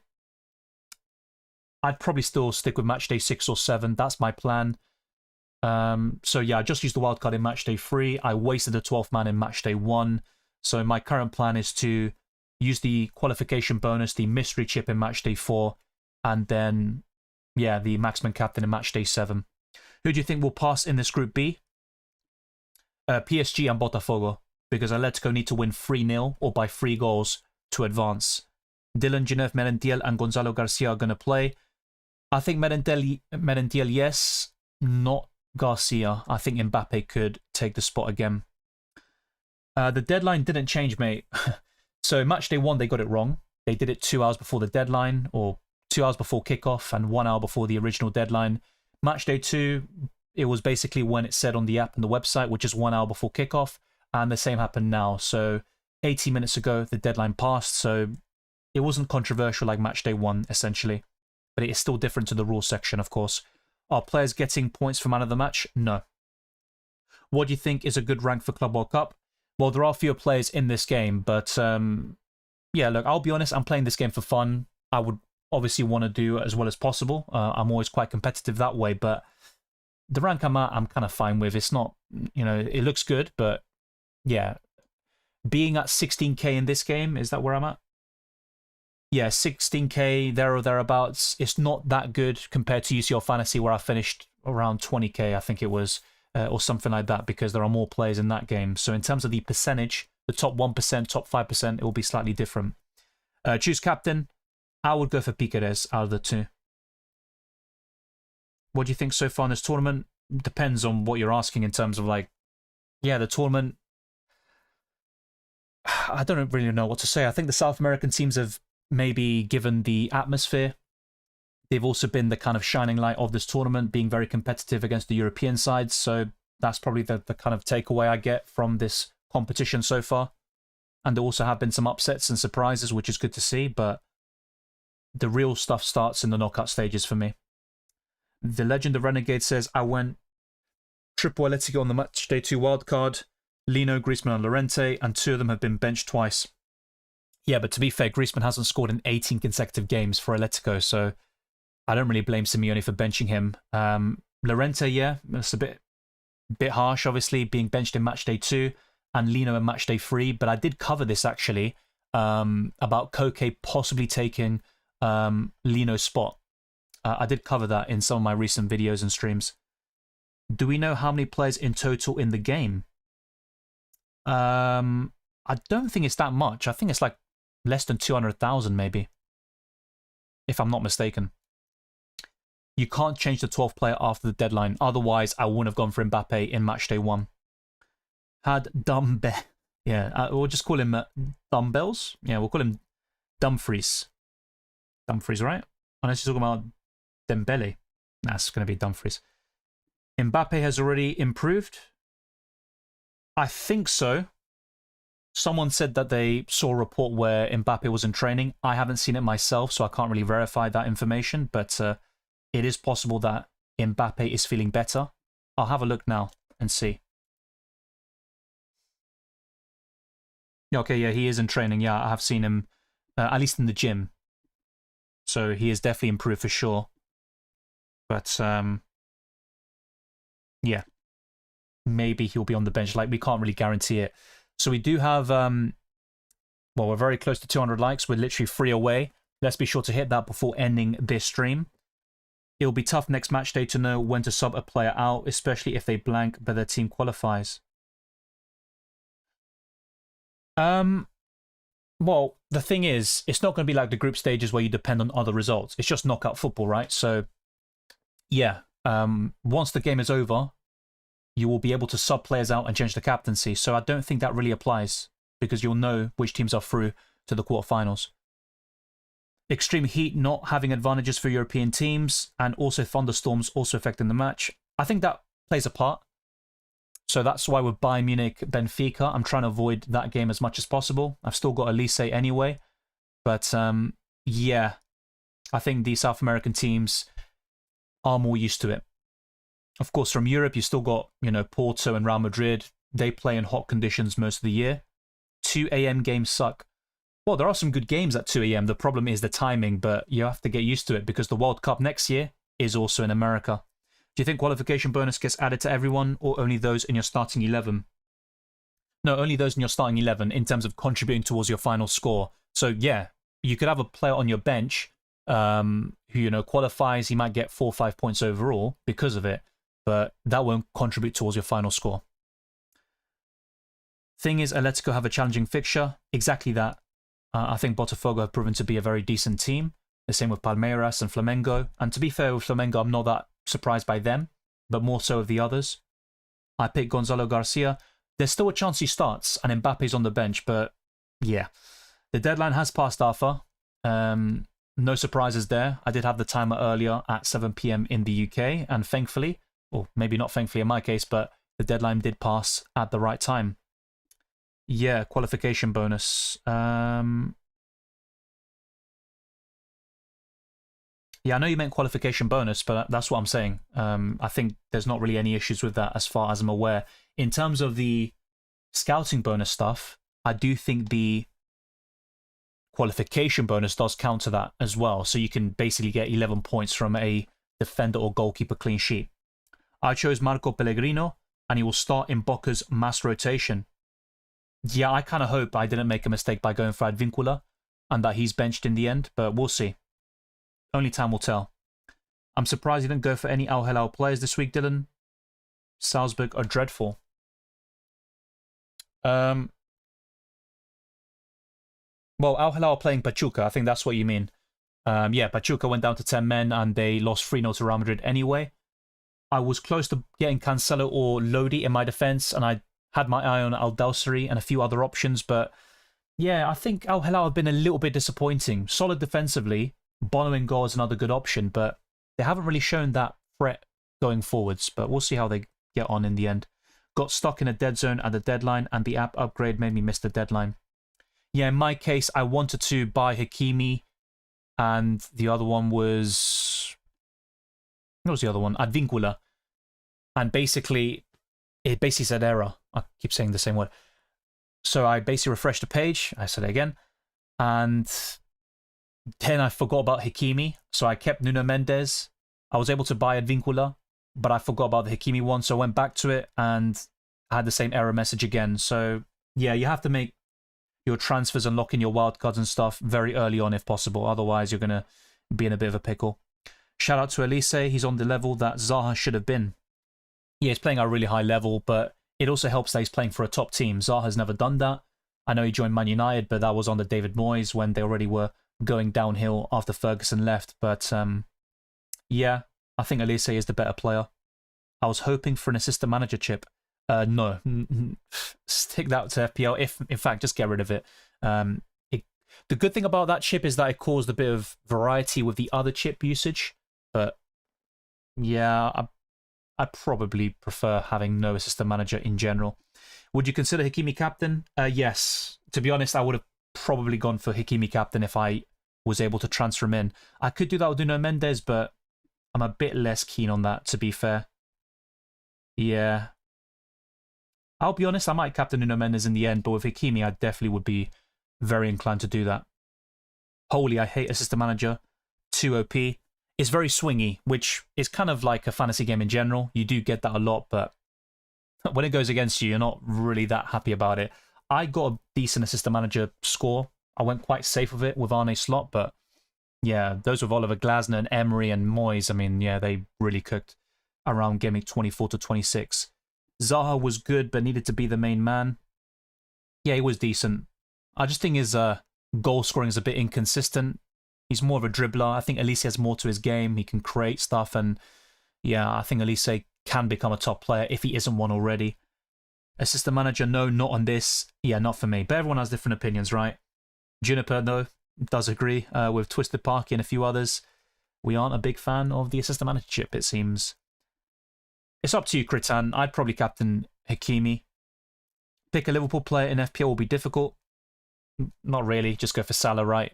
I think Wirtz would be interesting. You might even want to double up, but yeah, it all depends on how long it takes him to bed in. Maybe a defender like Van Dijk, but I'll be honest, I think Salah's still the standout, and Wirtz would be second or third. Yeah, same. Lost my mini league to a beginner manager because he had Glasner. That's what I mean. I mean, look, that's kind of the point of it. It appeals to casual managers. It's something a bit different, but yeah, I think FPL could freshen up in other ways rather than with the assistant manager, but we all have our own take on it. I got 50 points from the Assmanship and still hated it. Yeah, I think I got 38 points from it. So it's not like we did terribly. In fact, you did really well from the assistant manager, but you can still dislike something that you profited from. Frimpong will be good, especially Salah going to AFCON. Yeah, Frimpong would be the most exciting defensively, I get that, but it all depends on his price. Zaha was not at the best team at the time, should have been a better team, but main man at a weaker team. I get that. It's difficult to compare these players, right, but I do think Elise, I mean, he's still really young. He's got so much potential. Yeah, I think he'll only improve, to be fair. So, I think that pretty much concludes it. I've covered everything you need to know. And we are locked in. I could change the captaincy to Nuno Mendes.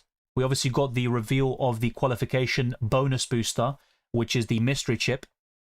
But let me know in the live chat, are you going to captain Hakimi, Alvarez, Nuno Mendes, something else like that? FPL needs ball recoveries or tackle points. DMs and centre-backs are useless in the current format, outside of goal threats like Van Dijk and Gabriel. I agree. Yeah, so the Boca team news, I mean, Cavani's going to be on the bench. I did cover Merentiel several times, but basically it all depends on his recovery. If he starts or not, Ayrton Costa will be out due to a muscular problem. And the replacement, I think, if I can remember who the replacement is, it's not going to be Di Lolo, as we originally thought. So I think the replacement for Boca Juniors, let me just get their team up.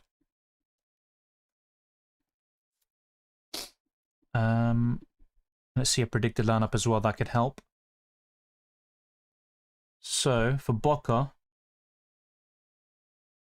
no, that's not going to be correct. Yeah, I'm not sure, to be honest. I think that's something that was mentioned by someone in the live chat, which is why it hasn't stuck in my head that much. It was also said a while ago. But yeah, one of Palacios or Zenon could be out of the team. So, expect a few changes from Boca Juniors. They'll go strong, but they won't go with their so-called full 11, so to speak. But they need a big win to go through to the next round. So yeah, we have hit 200 likes. Thank you very much. Subscribe to the channel. All that good stuff. Always logged in after the deadline, says Space Kicker. Yeah, it happens. How is Eze not a bigger club? He's linked to Tottenham, but he can do better than that, in my opinion. Thank you, Gary. I'm cooked. Had the same team since Game Week 1. Yeah, I mean, in my case, I wanted to make several changes in Matchday 1 because a lot of those picks, you know, that were eligible for Sky and bonus ended up going above 5%. But then in Matchday 2, I only made 2 free transfers. I did well, thankfully, and I was able to lock in my wildcard before the Matchday 3 deadline. But yeah, after that premature one we got in Matchday 1, I kind of was like, you know what, I don't really care about my rank. I'm just going to have fun with it. Gino says, I personally love the assistant manager and I did poorly with it. I hope it stays a permanent feature next season onwards. Yeah, interesting. I think in most cases, I know it's not really what you're seeing here in this live chat, people who did well from the chip are going to be very favorable to it. And those that did poorly or maybe a bit average, they'll be saying, I don't want the chip to be in the game. But yeah, interesting to see something a little bit different in this live chat. FPL needs to add bonus points for man of the match. Assuming that the man of the match is actually given out correctly, so to speak, or, you know, it's maybe a bit more factual. Sometimes you just see some weird man of the matches being given, especially in UCL Fantasy. One of my only criticisms of that game is that the UEFA technical board or whatever, the ones that decide the player of the match, they can be on crack sometimes. Okay, Morsan says, I went with Herman Gano, Smilinkovic, Savic, and Mufid. Differentials, hopefully it pays off. Yeah, Herman Gano is getting on a bit, but he was banging in the goals a few years ago, so that could be a very good pick as well. Double down on the system error and captain Nuno Mendes. Maybe. Well, that's what I'm saying. I'm not saying Spurs are a big club, because let's be honest, they're not. But yeah, he's linked to Tottenham right now, and I'm saying he can do much better. But, I mean, who else is linked to him? I think Liverpool were at one point, Man City last season. Yeah, we'll wait and see. I mean, let's be honest, Man City as well, Chelsea, they're all clubs. For me, they're not big. But anyway, moving on. The Legend of Renegade says, I went for Advincula, and I'm going to be cooked by rotation. Well, I went for him as well. Hopefully no, is the answer. But in terms of the players I just mentioned who could drop out, Advincula is not one of them. But don't be surprised if that is the case. Yeah, man of the match is kind of swingy too. In UCL, they are trolling every time.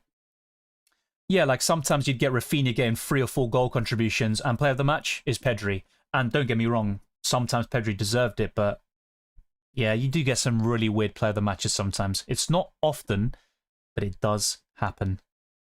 I was going to make a few changes in the last hour before kickoff in Game Week 1. Yeah, same. Exactly the same. Not looked at those players. Not a good idea.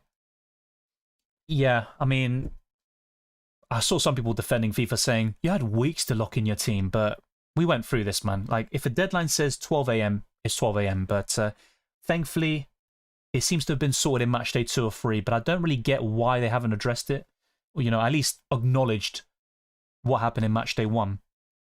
They just give it to whoever scores in the Premier League. Yeah, pretty much. Unless it's a goalless game, but I get your point. There is no man of the match points. I covered that before, Twisted. UCL Fantasy is the best one, because I won and they gave me a trip.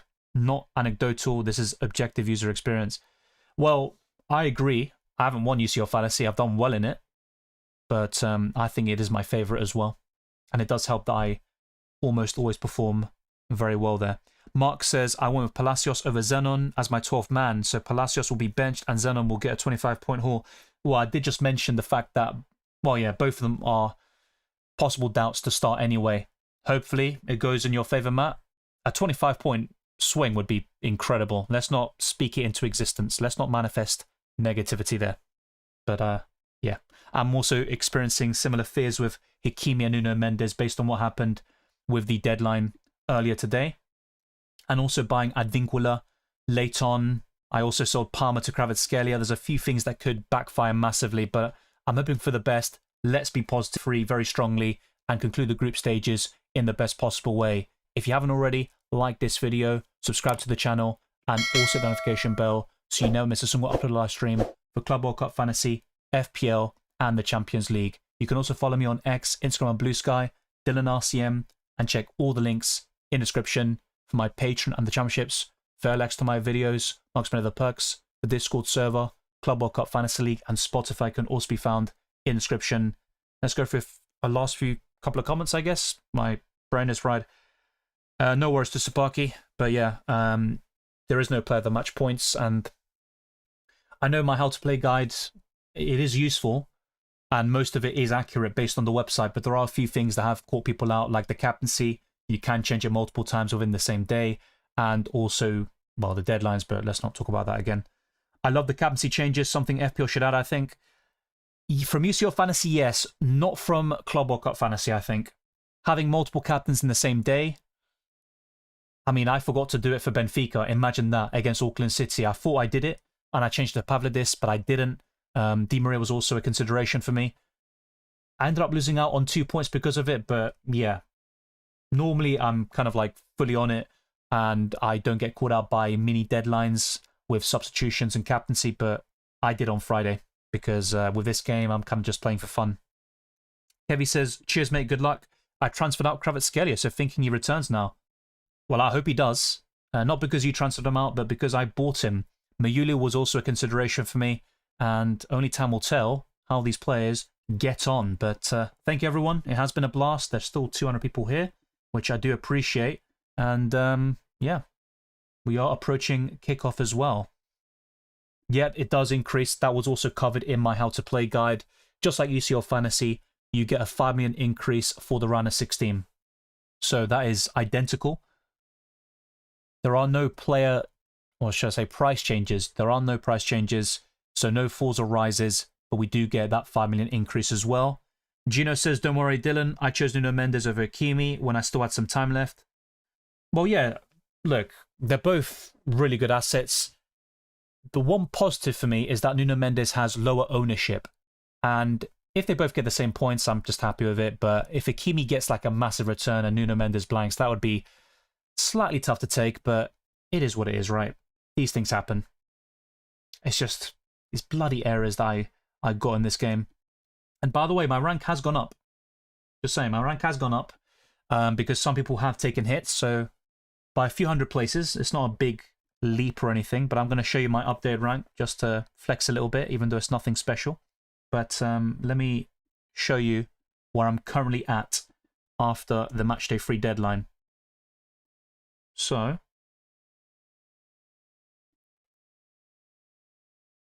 yeah, that is my current rank now. And I also will change this since we have unlimited transfers in Matchday 4. And also for Matchday 3, I've activated the wildcard. So, just going to update these graphics on the side that you have seen for most of this video as well. So, let's do that. Also, how much money do I have in the bank? I've got 0.5, don't I? Well, no, I've got 5.5 million in the bank now because of this increase in budget. So, yeah, 5.5 million in the bank and 99.5 million squad value.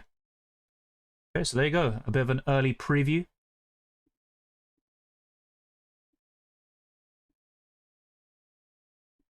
Into my graphics for the next set of videos.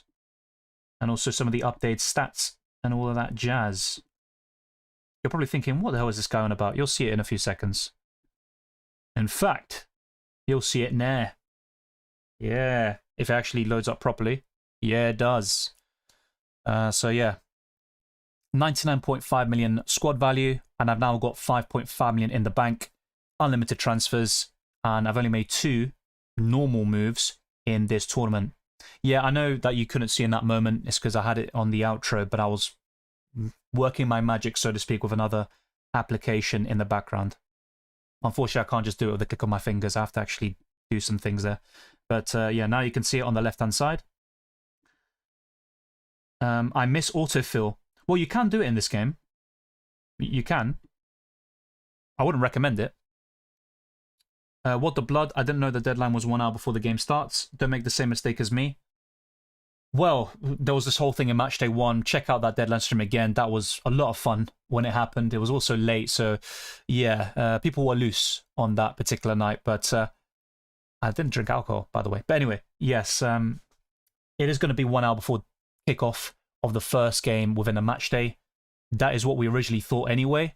For Matchday 1, it was 2 hours before. But as long as it's consistent and they don't catch us off guard and, you know, pull one over us, then it's good. See you commenting on X. Well, I try to from time to time. I don't always, but yeah, I provide updates. I talk about how I'm doing and, you know, highlight the key things to look out for in Club World Cup Fantasy, FPL, and the Champions League too. But thank you, everyone. I will call it a day or a night or an evening, wherever you are. I do appreciate it. And that will be a wrap for today's deadline stream. Keep your eyes peeled for my first draft. I'll also be doing a team selection. There could be an updated draft before that even happens. And I'll cover the mystery chip, which has been revealed. It is the qualification bonus. You got my live reaction in this deadline stream, of course. And speaking of which, there will be yet another stream for the Matchday 4 deadline on the 27th of June. Take care, enjoy the football, and I'll see you very soon for even more Club World Cup fantasy content.